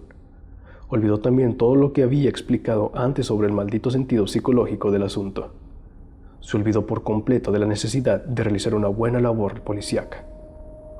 En vez de eso, en su mente solo se repetía algo que Kenny Franklin había dicho en la barbería aquella mañana. Es posible que sea una especie de disfraz, una especie de máscara o algo así, ya sabes. Por eso, cuando el hombre lobo atacó la garganta del policía, este alargó las manos para alcanzar la cara del hombre lobo. Se aferró a sus pelos y tiró de ellos con fuerza, confiando con toda su alma que la máscara resbalaría de la cara, y se oiría el chasquido de un elástico al saltar o el sonido del látex de la máscara al romperse, y podría verle el rostro. Pero no ocurrió nada de eso. Solo se oyó un rugido de dolor y furia procedente de la garganta de la bestia. Le apartó las manos con un golpe de sus garras, o de su mano, pues el policía pudo ver que, en efecto, se trataba de una mano humana, una mano provista de garras y terriblemente deforme. Una mano. El muchacho había tenido razón. Una mano que, de un golpe, le desgarró la garganta. La sangre saltó sobre el parabrisas y el panel de instrumentos de la furgoneta y cayó dentro de la botella de cerveza que el policía había mantenido entre las rodillas. La otra mano del hombre lobo agarró el pelo recién cortado de Neary y tiró de él, hasta casi sacarlo por la ventanilla del coche. Lanzó un aullido de triunfo y hundió su rostro y hocico en la garganta de Neary. Sorbió la sangre mientras la cerveza salía por el gollete de la botella caída y su espuma se extendía entre el pedal del freno y del embrague. El gran éxito de la psicología. El gran éxito de un buen trabajo policíaco. Septiembre. Cuando la luna entró en su cuarto creciente y de nuevo se aproximaba la noche de plenilunio, la aterrorizada gente de Tarker's Mills esperaba un nuevo hecho sangriento en aquel ambiente caluroso. Pero no ocurrió nada. En cualquier otra parte del ancho mundo, las ligas regionales de béisbol se decidían una tras otra y había comenzado ya la temporada de rugby o fútbol americano. En las montañas rocosas, en su vertiente canadiense, el simpático Willard Scott informó a los habitantes de Tarker's Mills que había caído una nevada que cubrió el suelo con un palmo de nieve el día 21 de septiembre. Pero en este rincón del mundo, el verano se mantenía firme. Durante el día, las temperaturas se aproximaban a los 30 grados. Los niños, que hace ya 3 semanas que habían vuelto a la escuela, no se sentían a gusto sentados en sus pupitres, sudando en las calurosas aulas, en las que el reloj marchaba tan lentamente que cada minuto les parecía una hora. Los maridos discutían y se peleaban con sus mujeres sin razón aparente, insultándose y atacándose. Y en la gasolinera de la Gulf, propiedad de O'Neill, en la Town Road, en el cruce de carreteras, un turista tuvo una pelea con Pocky O'Neill debido al precio de la gasolina. Se excedió en sus palabras y Pocky le dio un golpe en la cabeza con la manguera. El visitante, que procedía de New Jersey, necesitó 4 puntos y se marchó amenazando con denuncias legales y pleitos. «No entiendo de qué se queja», dijo Pocky en tono sombrío aquella noche en la taberna. «Solo le golpeé empleando parte de mi fuerza, ¿sabéis? Si le hubiera pegado con toda mi fuerza, no solo le habría hecho callar, sino que estaría ya criando malvas». «Seguro», asintió Billy Robertson, precisamente porque Pocky tenía el aspecto de ser uno de los que golpean con todas sus fuerzas si alguien le lleva la contraria. «¿Qué te parece otra cerveza, Puck?» «Vete a la mierda», fue la respuesta de Pocky. Milt Stormfowler había enviado a su mujer al hospital tras una discusión sobre una mancha de huevo que el lavaplatos no había quitado. El hombre había mirado la manchita amarilla y reseca en el plato en el que le servían su almuerzo y, sin más ni más, le dio un buen puñetazo. Pocky O'Neill habría dicho que le había golpeado con toda su fuerza. «¡Maldita perra!», exclamó alzándose sobre Donna Lee, que se había quedado tumbada y abierta de piernas sobre el suelo de la cocina, con la nariz rota y sangrando. Sangraba también por la nuca que se golpeó al caer. «Mi madre lavaba los platos a mano y los lavaba bien. ¿Qué pasa contigo?». Más tarde, le diría al doctor del Hospital General de Portland, en el departamento de urgencias, que Donna Lee se había caído de espaldas por la escalera. Donna Lee, aterrorizada y acobardada después de 9 años en guerra matrimonial, acabaría por apoyar sus declaraciones. A eso de las 7 de la noche de luna llena, se alzó un viento desagradable, el primer viento frío después de una larga temporada veraniega. El viento trajo consigo unas nubes espesas que venían del norte, y durante unos momentos la luna jugó al escondite entre ellas, dando al borde de las nubes una tonalidad de plata abatida. Las nubes se fueron haciendo más espesas y la luna desapareció, pero seguía estando allí. Las mareas, a unos 35 kilómetros de Tarker's Mills, sentían su influencia y también, pero mucho más cerca, lo mismo le ocurría a la bestia. A eso de las 2 de la madrugada se pudo oír una espantosa serie de gruñidos de dolor y miedo procedente de las porquerías de Elmer Sinman, en la West Stage Road, a unos 20 kilómetros del pueblo. Elmer tomó su rifle, vestido solo con el pantalón de su pijama y zapatillas. Su mujer, que casi había sido una muchacha bonita al casarse con Elmer en 1947, cuando la chica solo tenía 16 años, empezó a llorar y a suplicarle que no saliera, que se quedara con ella. Elmer la apartó a un lado y tomó el arma que estaba en el vestíbulo. Sus cerdos no estaban gruñendo, estaban gritando. El ruido parecía como si procediera de un grupo de jóvenes sorprendidas por un maníaco en una fiesta campestre. Iba a salir. Nada podía obligarle a quedarse adentro, le dijo a su mujer, y en esos momentos se quedó helado, inmóvil, con su mano encallecida por el trabajo en el pestillo de la puerta trasera de la casa, cuando un pavoroso aullido de triunfo resonó en la noche.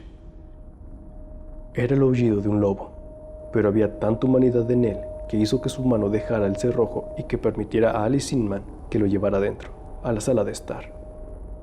Elmer pasó un brazo por la cintura de su esposa y la hizo sentarse en el sofá, donde se quedaron quietos, inmóviles como dos niños asustados. Al rato cesaron los gritos de los cerdos, poco a poco. Sí, cesaron, uno tras otro. Sus últimos gruñidos se ahogaron en una especie de gárgaras sangrientas. La bestia volvió a aullar y su grito era tan frío y cortante como la blanca luz de la luna llena. Elmer se acercó a la ventana y vio algo. No podría decir qué, que se alejaba encorvado y se perdía en la oscuridad. Después llegó la lluvia, que golpeó en los cristales de las ventanas, pero Elmer y Alice seguían sentados juntos, en la cama, con todas las luces del dormitorio encendidas. Era una lluvia fría, la primera auténtica lluvia de otoño. Al día siguiente, la primera nota de color aparecía en las hojas de los árboles anunciando el otoño. En la porqueriza, Elmer encontró exactamente lo que pensaba hallar, una espantosa carnicería. Sus 9 cerdas y sus 2 machos estaban muertos, decapitados y devorados parcialmente. Yacían en el barro, la lluvia caía sobre sus cuerpos, los ojos desorbitados fijos en el frío cielo otoñal. Elmer había llamado a su hermano Pete, que llegó desde Minot, y ambos estaban juntos contemplando el sangriento espectáculo. Guardaron silencio durante un rato y, por fin, Elmer fue el primero en hablar. El seguro cubrirá en parte los daños, aunque no todo. Creo que yo mismo podría hacerme cargo del resto.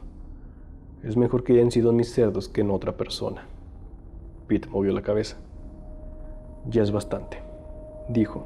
Su voz era apenas un murmullo que escasamente pudo oírse por encima de la lluvia. ¿Qué quieres decir? Ya sabes lo que quiero decir. En el primer plenilunio habrá por aquí 40 hombres, o 60, o 160 si hacen falta. Ya es tiempo de que la gente deje de esconder la cabeza bajo el ala, pretendiendo que no pasa nada, cuando todo el mundo puede ver lo que realmente sucede. Por amor de Dios, Elmer, mira esta escena. Pete señaló abajo, al establo, en torno a los cerdos muertos y descuartizados horriblemente. La suave tierra del suelo de la porqueriza estaba cubierta por unas grandes huellas.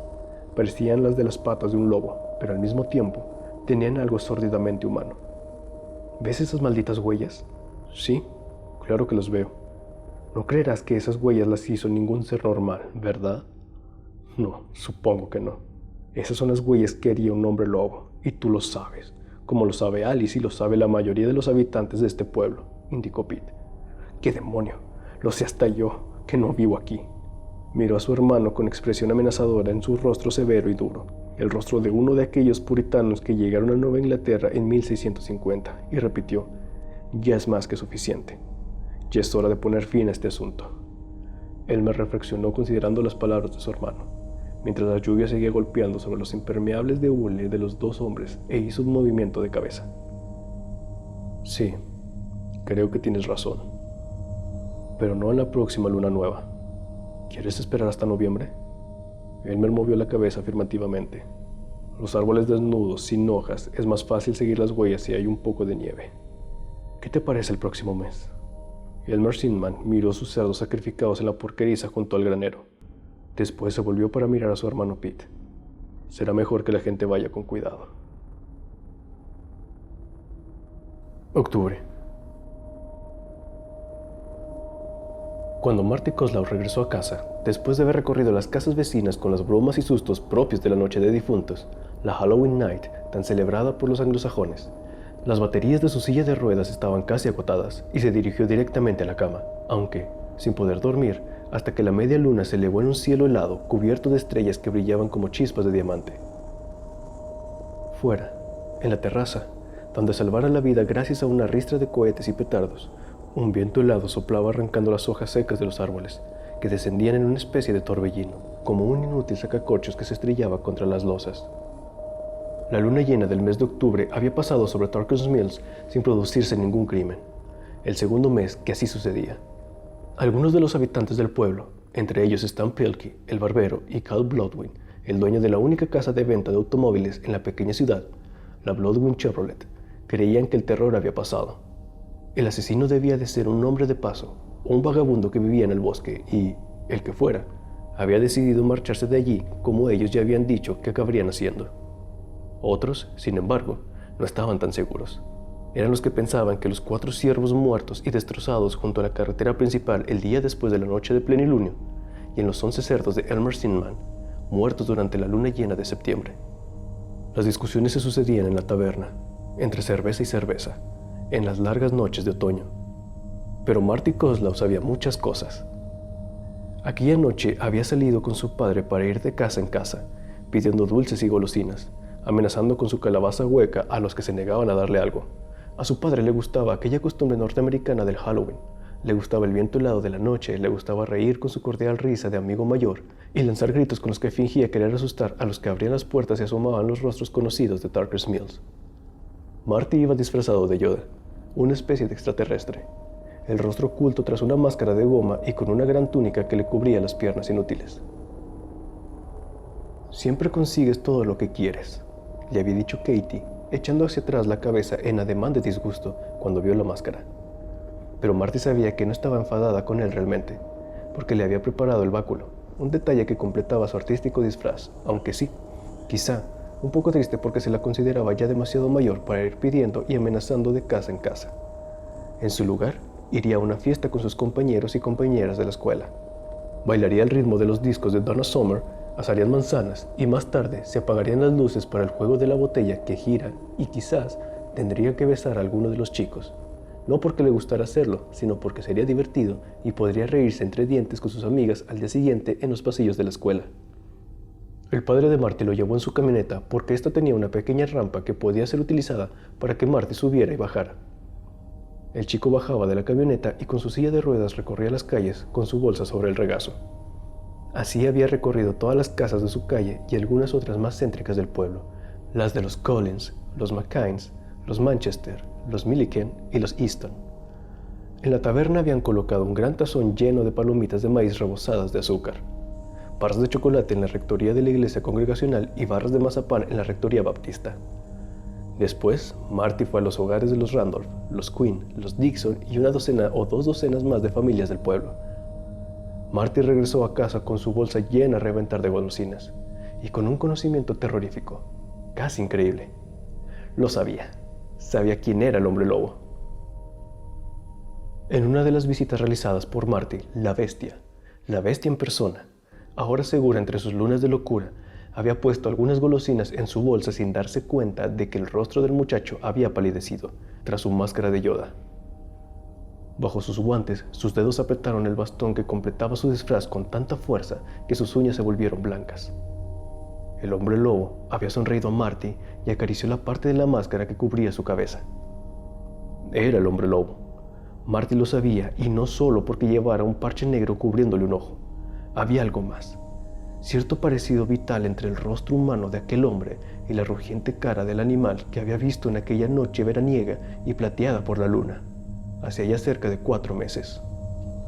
Desde su regreso a Tarker's Mills a su vuelta de Vermont, el día después de la fiesta del trabajo, Marty venía manteniéndose alerta, vigilante, seguro de que acabaría por volver a ver al hombre lobo, tarde o temprano, y que lo reconocería cuando lo viera porque sabía que tenía que tratarse de un tuerto.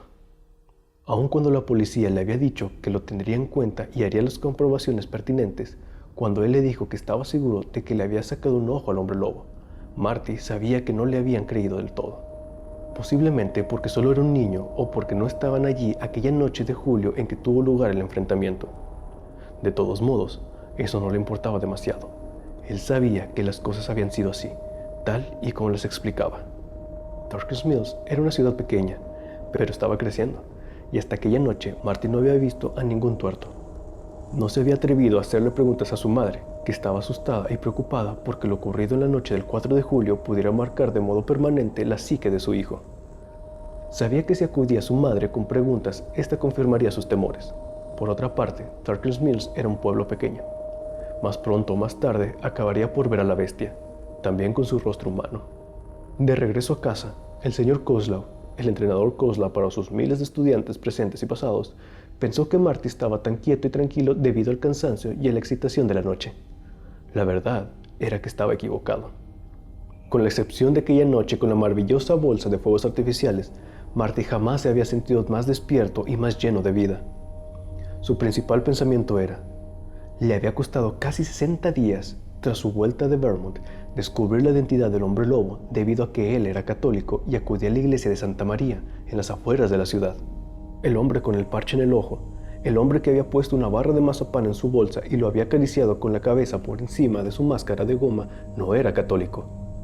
Muy lejos de ello, la bestia era el reverendo Lester Lowe, de la Iglesia Baptista de la Gracia. Apoyado en el quicio de la puerta, sonriendo, Marty había visto con toda claridad el parche que le cubría el ojo, a la luz amarillenta de una lámpara que salía por la puerta entreabierta. Le daba al reverendo un aspecto casi de pirata. «Siento mucho lo de su ojo, reverendo Lowe», dijo el señor Kozlov con su recia voz de amigo mayor. «Espero que no sea nada serio». La sonrisa del reverendo Lowe adquirió un aire de sufrimiento pacientemente soportado. La verdad era, dijo, que había perdido el ojo. Un tumor benigno había hecho necesario extirpar el ojo para sacar el tumor. Pero se trataba de la voluntad de Dios y se estaba adaptando bien a la nueva situación. Después acarició la cabeza enmascarada de Marty y dijo que había muchas otras personas que él conocía que tenían que soportar cruces más pesadas.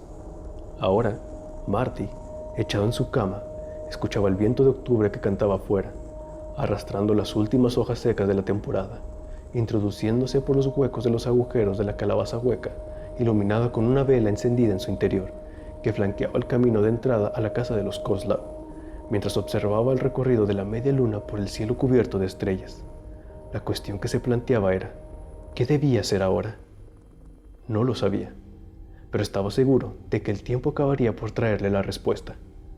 Se quedó dormido con el sueño profundo y sin ensueños de los muy jóvenes, mientras que fuera de la casa el viento soplaba sobre Tarker's Mills, llevándose el mes de octubre y trayendo consigo el frío mes de noviembre con su cielo de estrellas fugaces. Octubre, el mes de hierro del otoño.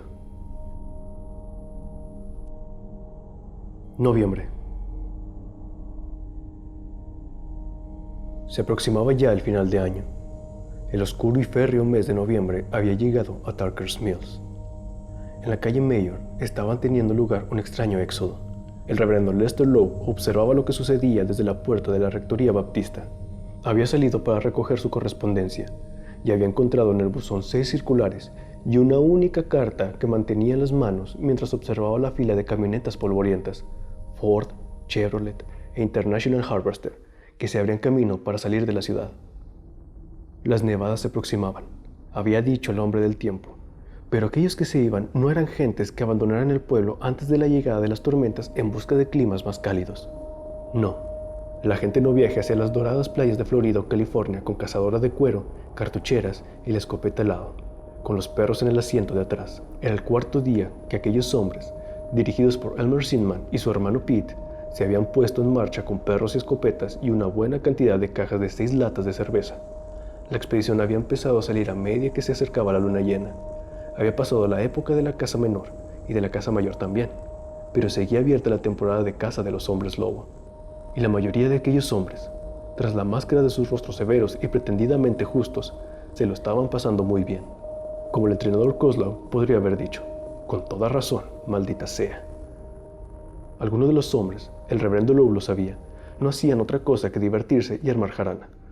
Aquello les ofrecía una oportunidad de salir al bosque, beber cerveza, orinar en los barrancos, contar chistes sobre polacos, gabachos y negros y disparar a las ardillas y las cornejas. Son auténticos animales, pensó Lowe, y su mano fue inconscientemente el parche que llevaba sobre el ojo desde el mes de julio. Lo más seguro es que se maten entre ellos. Tienen suerte de que no les haya pasado todavía. El último de los vehículos se había perdido de vista ya. Al otro lado de la colina quedaba su nombre a Tarker's Mills, haciendo sonar su claxon y los ladridos de los perros en la parte trasera de las camionetas. Sí, verdaderamente algunos de los hombres solo iban a buscar de jarana, pero otros, como Elmer y Pete Sinman, por ejemplo, estaban mortalmente serios. Si esa criatura, hombre, bestia o lo que quiera que sea sale de casa este mes, los perros le seguirán el rastro. Había oído decir a Elmer en la barbería apenas hacía 2 semanas. Y si ese hombre o animal no sale, es posible que haya salvado la vida. Al menos habremos salvado una vida, de hombre o de bestia. El reverendo había oído aquellas palabras y sabía que, aunque algunos de los hombres solo trataran de pasarlo bien, también había 12 o quizá 24 que se tomaban las cosas en serio. pero no habían sido ellos los que contagiaron aquella extraña sensación nueva en el interior del cerebro del clérigo, la sensación de estar a punto de caer en una trampa. La causa eran las notas, la más extensa de ellas con solo 2 frases, escritas con letra infantil y laboriosa e incluso con algunas faltas de ortografía. Bajó los ojos para mirar la carta que acababa de recibir con el correo del día, cuya dirección estaba escrita con aquella misma letra infantil y del mismo modo. Reverendo Lowe, Rectoría Baptista, Darkers Mills, Maine, 04491. Se hizo más fuerte la sensación de estar atrapado, como él creía que debía sentirse un zorro al advertir que los perros lo habían encerrado en un callejón sin salida.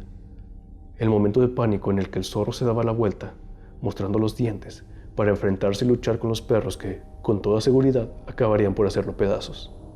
Cerró la puerta con firmeza, entró en el salón donde el viejo reloj del abuelo dejaba oír su tic-tac solemne, tomó asiento, dejó cuidadosamente las circulares religiosas que acababa de recibir sobre la mesa que la señora Miller solía brillantar 2 veces por semana y abrió la nueva carta. Como las otras, no llevaba saludo alguno y, como las otras, tampoco estaba firmada. En el centro de una hoja que había sido arrancada de un cuaderno escolar rayado, podía leerse únicamente esta frase: ¿por qué no se suicida? El reverendo Lowe se llevó a la frente la mano que le temblaba ligeramente. Con la otra mano arrugó la hoja que acababa de leer y la dejó sobre un gran cenicero de cristal que había sobre la mesa. Aunque el reverendo Lowe no fumaba, solía recibir a sus feligreses cuando acudían a hacerle alguna consulta en aquel mismo salón, y algunos de ellos sí lo hacían. Tomó una caja de cerillas del bolsillo de su chaqueta de punto, su atuendo casual del domingo por la tarde, y prendió fuego al papel, como había hecho con las otras notas, y lo contempló mientras ardía. Lowe había llegado a saber quién era realmente por 2 caminos distintos.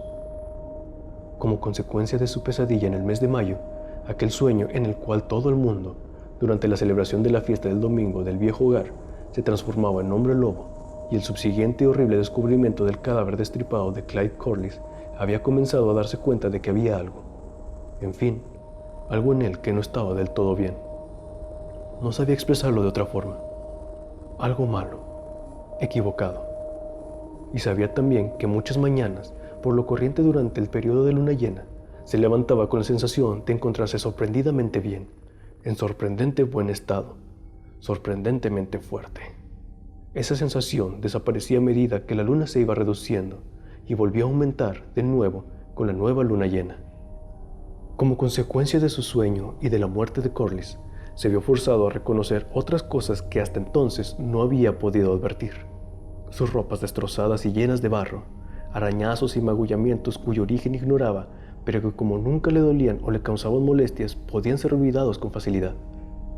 O simplemente dejar de pensar en ellos. Incluso había estado en condiciones de olvidar los restos de sangre que a veces encontró en sus manos y en sus labios. Después, el 5 de julio, la segunda etapa. Para describirla con la mayor sencillez, se había despertado con un solo ojo. Lo mismo que con los arañazos y las pequeñas heridas anteriores, tampoco entonces sintió el menor dolor, solo el agujero, la cuenca vacía donde antes estuviera su ojo izquierdo. En ese momento su conocimiento se hizo lo suficientemente lúcido para poder seguir negando la realidad. Él era el hombre lobo. Él era la bestia. Durante los últimos 3 días había tenido sensaciones que le eran familiares. Una gran inquietud, una impaciencia en cierto modo alegre, una euforia tensa en todo su cuerpo. Volvía. El cambio estaba a punto de llegar una vez más, de nuevo. Aquella noche, la luna se alzaría en el cielo, plena, y los cazadores estarían fuera en el bosque con sus perros. Bien, no le importaba. Era inteligente, mucho más inteligente que ellos, más inteligente de lo que sus cazadores creían que podía ser la bestia. Hablaban de un hombre lobo, pero pensaban en él como si fuera un lobo y no un hombre. Ellos iban con sus furgonetas y todoterrenos, pero él podía, también, conducir su pequeño coche, un Volare sedán. A últimas horas de la tarde se dirigiría hacia Portland, pensó, y se detendría en algún motel de las afueras de la ciudad. Y cuando llegara el cambio, no habría perros ni cazadores. No eran estos los que le asustaban. ¿Por qué no se suicida? La primera nota le llegó a principios de mes. Decía simplemente: sé quién es usted. La segunda decía: si verdaderamente es usted un hombre de Dios, váyase de la ciudad. Váyase a algún lugar donde pueda matar animales y no seres humanos. La tercera decía: termine ya. Eso era todo. Solo termine ya. Y ahora, ¿por qué no se suicida? Porque no quiero hacerlo, pensó el reverendo Lowe con petulancia. Esto que me ocurre, lo que quiera que sea, es algo que yo no he pedido, que yo no me he buscado. No he sido mordido por un lobo ni he recibido la maldición de un gitano. Es simplemente algo que me ha sucedido. Un día del último mes de noviembre estaba recogiendo unas flores para los floreros de la sacristía, en ese bonito cementerio de Sunshine Hill. Nunca antes había visto unas flores semejantes. Se marchitaron, murieron antes de que regresara al pueblo. Se volvieron negras todas ellas. Quizá fue entonces cuando todo comenzó. No hay razón para que esté seguro de ello, pero lo creo. Y no quiero suicidarme. Ellos son los animales, y no yo. ¿Quién escribirá estas notas? No lo sabía. El ataque de la bestia a Marty Kozlau no había sido publicado en el semanario de Tucker's Mills, y el clérigo estaba orgulloso de su capacidad para no escuchar chismes ni maledicencias. Es decir, del mismo modo que Marty no supo nada de Lowe hasta la noche de difuntos, porque sus ambientes religiosos no tenían contacto entre sí, tampoco el reverendo Lowe sabía nada de Marty. Y no podía recordar qué hacía cuando estaba convertido en hombre lobo. Solo una especie de embriaguez, parecida a la alcohólica, acompañado de una sensación de bienestar cuando terminaba el ciclo hasta el mes siguiente y la inquietud antes de la llegada de la nueva luna llena. Soy un hombre de Dios al que sirvo, pensó. Se puso en pie y comenzó a pasear arriba y abajo por la habitación, cada vez más deprisa. El reloj del abuelo repetía su tic-tac de modo solemne en el tranquilo salón. Soy un hombre de Dios y no quiero suicidarme.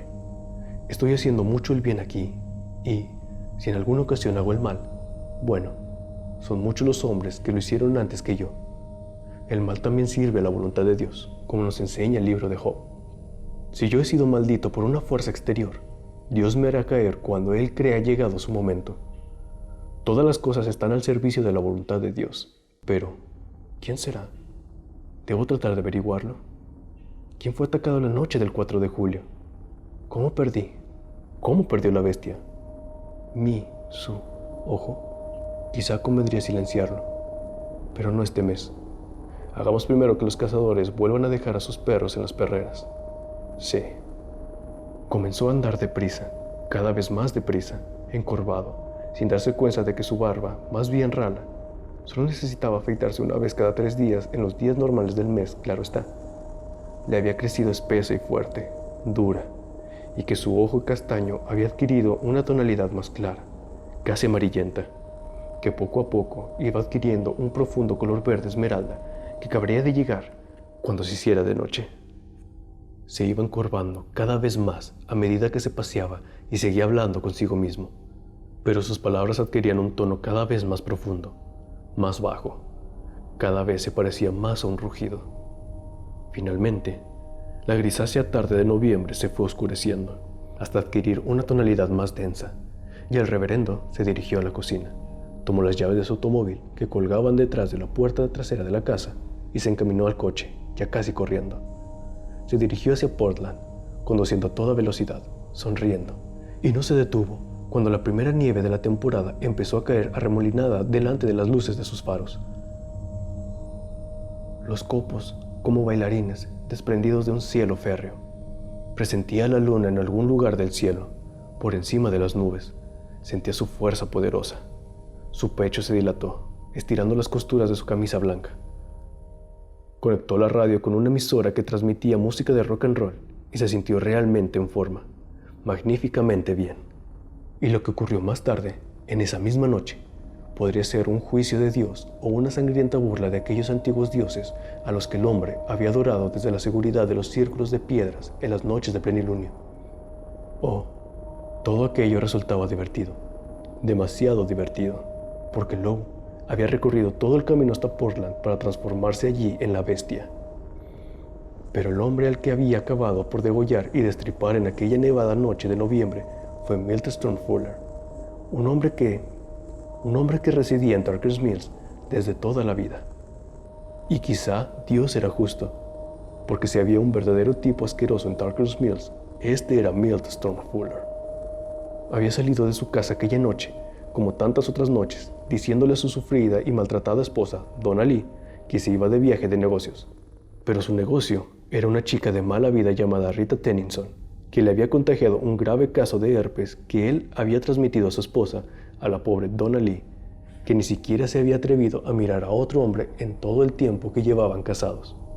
El reverendo Lowe se había inscrito en un motel llamado The Driftwood, cerca de Portland, Westbrook, el mismo motel que Milt Stormfuller y Rita Tennyson habían elegido aquella noche de noviembre para sus negocios. Milt salió de su bungalow a las 10:15 para buscar una botella de bourbon que se había olvidado en el auto, y quizás se estaba felicitando a sí mismo por estar tan lejos de Tarker's Mills en aquella noche de luna llena, cuando la bestia, con solo un ojo, se lanzó sobre él desde el techo de la cabina de un camión de 10 ruedas y lo decapitó de un violento zarpazo con sus fuertes garras. El último sonido que Milt Stormfuller oiría en su vida fue el aullido del triunfo del hombre lobo, que sonó cada vez con mayor fuerza. Su cabeza cayó bajo el camión, los ojos muy abiertos y la sangre brotando a borbotones de la garganta, y la botella de bourbon se le escapó de su mano sin fuerza cuando la bestia ocultó su hocico en la garganta y comenzó a alimentarse. Y al día siguiente, de regreso ya en su rectoría baptista de Tarker's Mills y sintiéndose maravillosamente bien, el reverendo Lowe leyó en un periódico el relato del crimen y pensó piadosamente: la víctima no era un buen hombre. Todas las cosas sirven al Señor. Tras esos pensamientos, siguió pensando: ¿quién es el chico que me envía las notas? ¿Quién fue atacado en julio? Ya es hora de que lo sepa. Creo que ha llegado el momento de prestar oído a lo que murmura la gente. El reverendo Lester Lowe se ajustó el parche que cubría la cuenca vacía de su ojo, pasó a una nueva sección del periódico y pensó: todas las cosas sirven a la voluntad del Señor. Si Dios quiere, lo encontraré y haré que guarde silencio para siempre. Diciembre. Faltaban 15 minutos para la medianoche de Nochevieja. En Tarker's Mills, como en el resto del mundo, el año llegaba a su término, y en Tarker's Mills, como en el resto del mundo también, el año transcurrido había traído cambios. Milt Stormfuller había muerto y su esposa Donna Lee, al fin libre de su servidumbre, se había ido del pueblo. A Boston, decían algunos. A Los Ángeles, decían otros. Otra mujer había tratado de ganarse la vida con la librería Corner, aunque fracasó. Pero la barbería, el Market Basket y la taberna seguían haciendo negocios en sus mismos locales, gracias a Dios. Clyde Corliss había muerto, pero sus dos hermanos, que siempre fueron unos inútiles, Alden y Aaron, seguían vivos y con buena salud. Cobraban una paga de la beneficencia en la asistencia social de otro pueblo algo alejado de allí, pues les faltaba valor y les sobraba orgullo para hacerlo en Tarker's Mills.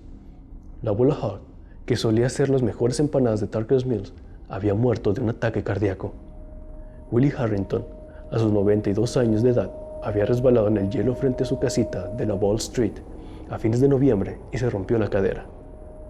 La biblioteca municipal había recibido un buen legado en el testamento de uno de los ricos que acudían allí a pasar el verano, y pronto comenzaría la construcción de un pabellón destinado a los niños, algo de lo que ya se venía hablando en el pueblo desde tiempos inmemoriales. Ollie Parker, el director de la escuela, sufrió una hemorragia nasal que no se le curó en noviembre y que fue diagnosticada como hipertensión aguda. «Has tenido suerte de que no te estallara el cerebro», murmuró el médico, vendando el corte que le había hecho para eliminar la tensión, y le recomendó al viejo Ollie que perdiera 20 kilos de peso. Milagrosamente, Ollie había perdido 10 de esos 20 kilos para Navidad y se sentía y tenía el aspecto de un hombre nuevo y distinto. Y actuó también como si fuera un hombre nuevo, le dijo su esposa, su íntima amiga Delia Burney, con una mueca significativa. Brady Kincaid, asesinado por la bestia en la temporada de las cometas, seguía muerto. Y Marty Kozlow, que solía sentarse precisamente en el asiento detrás de Brady, en la escuela, seguía siendo un inválido. Algunas cosas cambian y otras no. Y en Tarker's Mills, el año viejo se iba y el nuevo llegaba, mientras la tormenta tronaba afuera y la bestia rondaba, en alguna parte.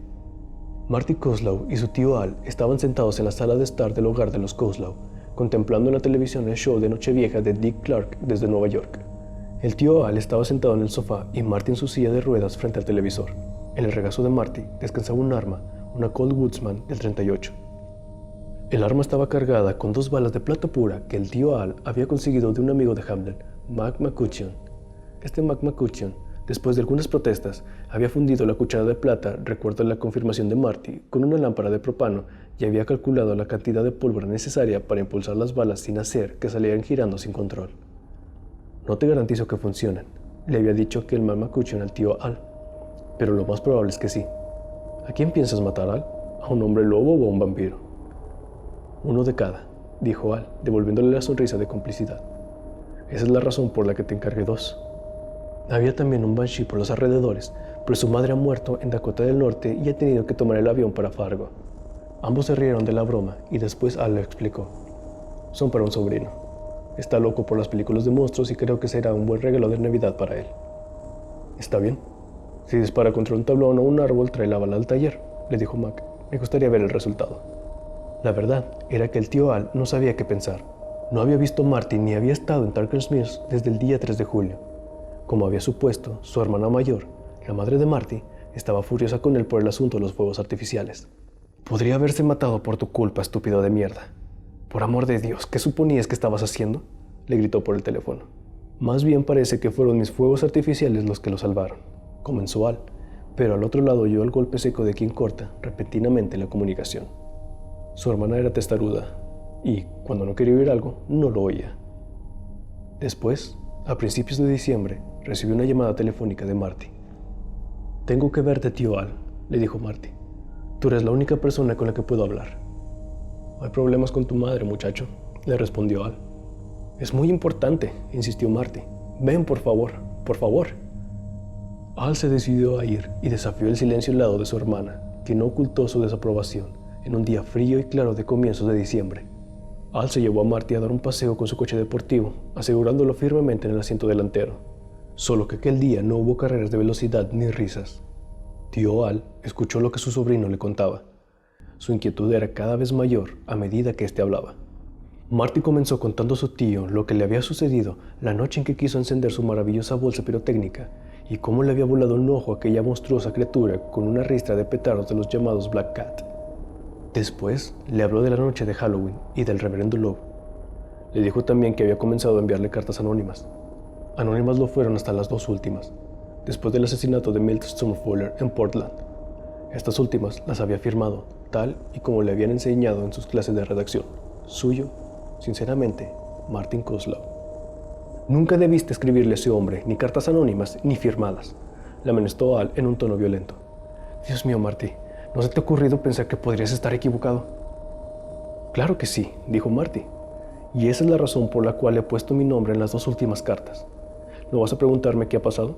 ¿No vas a preguntarme si el hombre llamó a mi padre para decirle que le estaba escribiendo notas, una nota preguntándole por qué no se suicidaba y otra diciéndole que estábamos a punto de descubrirlo?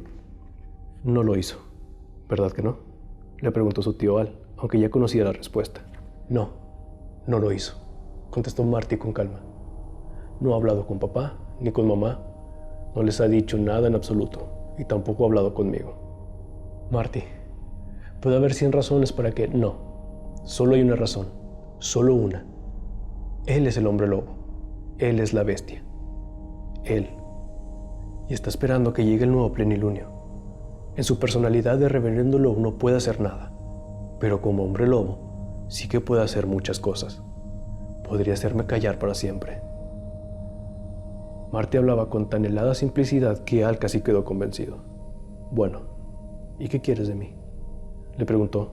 Marty se lo explicó. Quería 2 balas de plata y un arma para dispararlas. Y también quería que tío Al estuviera allí la noche vieja, que ese año coincidía con la luna llena. No voy a hacer nada de eso, le dijo su tío. Marty, tú eres un buen chico, pero estás yendo demasiado lejos. Creo que desvarías. Me parece que sufres un buen caso de fiebre de silla de ruedas, es decir, tu fantasía se excita con tu inmovilidad. Si reflexionas sobre el asunto, acabarás por darte cuenta de ello tú mismo. Es posible, admitió Marty. Pero, ¿puedes figurarte cómo te sentirías si te llaman por teléfono el día de Año Nuevo para decirte que estoy muerto en la cama, despedazado y medio devorado? No querrás tener una cosa así sobre tu conciencia, ¿verdad que no, tío Al? Este comenzó a hablar, pero de repente cerró los labios.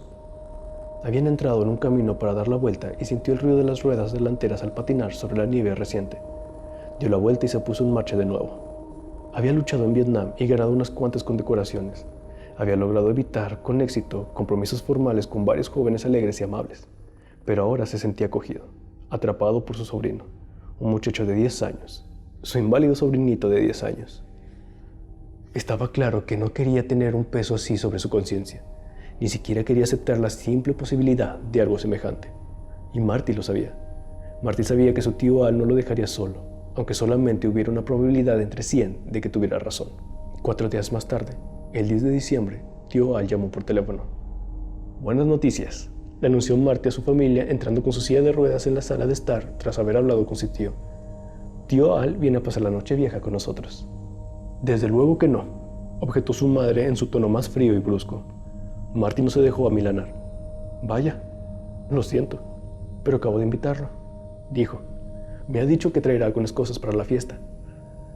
Su madre se pasó el resto del día dirigiendo miradas de enojo al chico cada vez que lo observaba o que él fijaba la vista en ella. Pero no llamó a su hermano para anular la invitación, para decirle que no se atreviera a acercarse a ella o a su familia. Y eso era lo más importante de todo. Aquella noche, durante la cena, Katie murmuró en son de burla: «Siempre consigues lo que quieres, solo porque eres un inválido». Con un gesto no menos burlón, Marty le respondió también en voz baja: «Yo también te quiero, hermanita. Eres un mierdecilla». Katie se marchó, y llegó la noche vieja. La madre de Marty estaba convencida de que finalmente Al no aparecería por allí, sobre todo al ver cómo arreciaba la tormenta, y el viento soplaba y arrastraba la nieve. A decir verdad, también el propio Marty tuvo malos momentos de duda, pero tío Al llegó a eso de las 8 de la noche, conduciendo no su Mercedes, sino un coche todoterreno que le habían prestado. A las 11:30 de la noche, todos los miembros de la familia se habían ido a acostar, excepto ellos dos, exactamente como Marty había previsto que sucederían las cosas. Pese a que tío Al aún estaba rumiando el asunto sin saber qué pensar de todo aquello, había llevado consigo no uno, sino 2 revólveres escondidos bajo su grueso abrigo de piel. Entregó a Marty uno de ellos, cargado con las 2 balas de plata, después de que la familia se fuese a la cama. Como si quisiera subrayar que ya era hora de acostarse, la madre de Marty dio un portazo cuando entró en el dormitorio que compartía con su marido. Un fuerte portazo. El otro revólver estaba cargado con munición más convencional, pero Al estaba seguro de que si algún loco se atrevía a entrar en la casa aquella noche, su Magnum del 45 lo detendría sin lugar a dudas. A medida que el tiempo pasaba sin que ocurriera nada, empezó a dudar, más y más, de que algo fuera a suceder. En aquellos momentos, el cámara de la televisión estaba dirigiendo su objetivo cada vez con mayor frecuencia a la bola brillantemente iluminada que coronaba la pequeña torreta en el edificio de la Allied Chemical en Times Square. Estaban pasando los últimos minutos del año. La multitud congregada a los pies del edificio para ver caer la bola a medianoche gritaba alborozada. En el rincón de la sala de estar de los Coslow, opuesto al que ocupaba el televisor, estaba el árbol de Navidad de la familia, que ya empezaba a secarse y adquiría un aspecto triste, desprovisto de los regalos que colgaron de él y con las agujas tornándose ligeramente marrones. «Marty, nada», comenzó a decir Al, pero en aquel momento la gran ventana de la sala familiar se rompió como si estallara hacia adentro con un tintinear de cristales rotos, para dejar entrar el viento helado y oscuro, remolinos de nieve blanca y a la bestia. Durante un momento, Al se quedó helado, rígido, por el terror y la incredulidad. Aquella bestia era enorme, quizá medía más de 2,10 metros, pese a que andaba agachada, de modo que sus manos garras delanteras casi llegaban a la alfombra.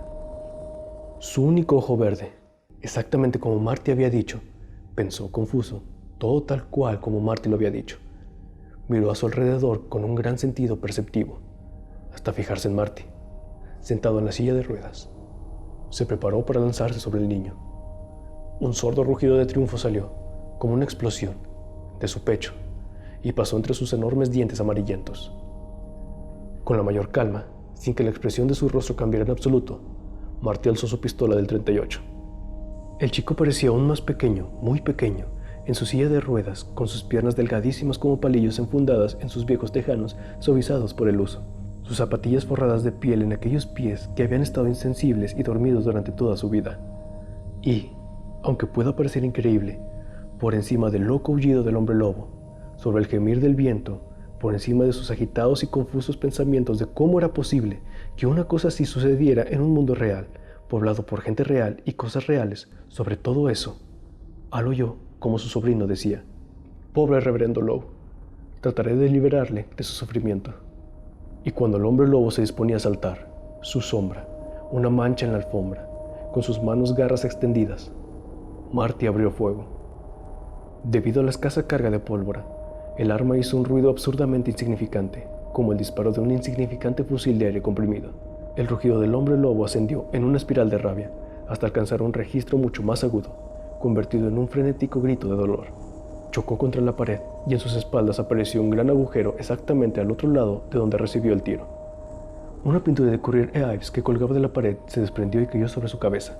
Resbaló sobre la piel peluda de su espalda para acabar haciéndose añicos sobre el suelo cuando el hombre lobo se dio la vuelta. La sangre resbalaba sobre la salvaje y peluda máscara que era su rostro, y el único ojo, verde, pareció vacilante y confuso. Tambaleante, se dirigió hacia Marty, gruñendo, abriendo y cerrando sus manos garras. De sus fauces afiladas salía una espesa espuma mezclada con sangre. Marty sostenía el revólver con ambas manos, como un niño pequeño sostiene un vaso. Esperaba. Y cuando el hombre lobo se lanzó de nuevo contra él, volvió a disparar. Como por encanto, el otro ojo de la bestia se apagó igual que una vela bajo el soplo del viento. La tormenta agitó las cortinas que le envolvieron la cabeza. Al pudo ver cómo flores de sangre comenzaban a abrirse sobre la tela blanca, mientras, en el receptor de la televisión, la gran bola iluminada comenzaba a descender por la barra que la sostenía. El hombre lobo se derrumbó de rodillas, cuando el padre de Marty, con los ojos brillantes y vestido con un llamativo pijama de color amarillo, apareció en la sala. La Magnum 45 de Al seguía sobre sus rodillas. Al ni siquiera la había alzado. En esos momentos, la bestia se desplomó por completo. Tuvo una sacudida y murió. El señor Kozlov la miraba fijamente, con la boca abierta por el horror y la sorpresa. Marty se volvió hacia su tío, con la humeante arma todavía en sus manos. Su rostro tenía una expresión cansada, pero como de alguien que, finalmente, ha alcanzado la paz. «¡Feliz año nuevo, tío Al!», exclamó el chico. «Ha muerto. La bestia ha muerto». Y comenzó a llorar. En el suelo, bajo la ruina de las mejores cortinas de la señora Kozlov, el hombre lobo había comenzado a cambiar. El pelo que había cubierto su cuerpo y su rostro pareció como si volviera a entrar en el cuerpo de un modo extraño e inexplicable. Sus labios, contraídos en un rugido de dolor y rabia, se relajaron y cubrieron los dientes que empezaron también a encogerse, a reducirse al tamaño y la forma de una dentadura humana. Las garras parecieron fundirse mágicamente hasta transformarse en uñas. Unas uñas humanas que de forma patética mostraban huellas de ser las de un hombre que acostumbraba a mordérselas. El reverendo Lowe yacía allí, envuelto en una cortina ensangrentada, mientras la nieve que entraba por la ventana destrozada caía a su alrededor formando figuras extrañas. Tío Al se dirigió hacia su sobrino para confortarlo, mientras el padre de Marty se agachaba junto al cuerpo desnudo que yacía en el suelo, mientras la madre, abrochándose los botones del cuello de su bata, entraba en la habitación. Al tomó en sus brazos a su sobrino y lo estrechó con fuerza, con mucha fuerza. «Has hecho bien, muchacho», murmuró. «Te quiero mucho». Fuera, el viento aullaba y gritaba contra el cielo cubierto de nieve, y en Tucker's Mills, el primer minuto del año nuevo se convirtió en historia.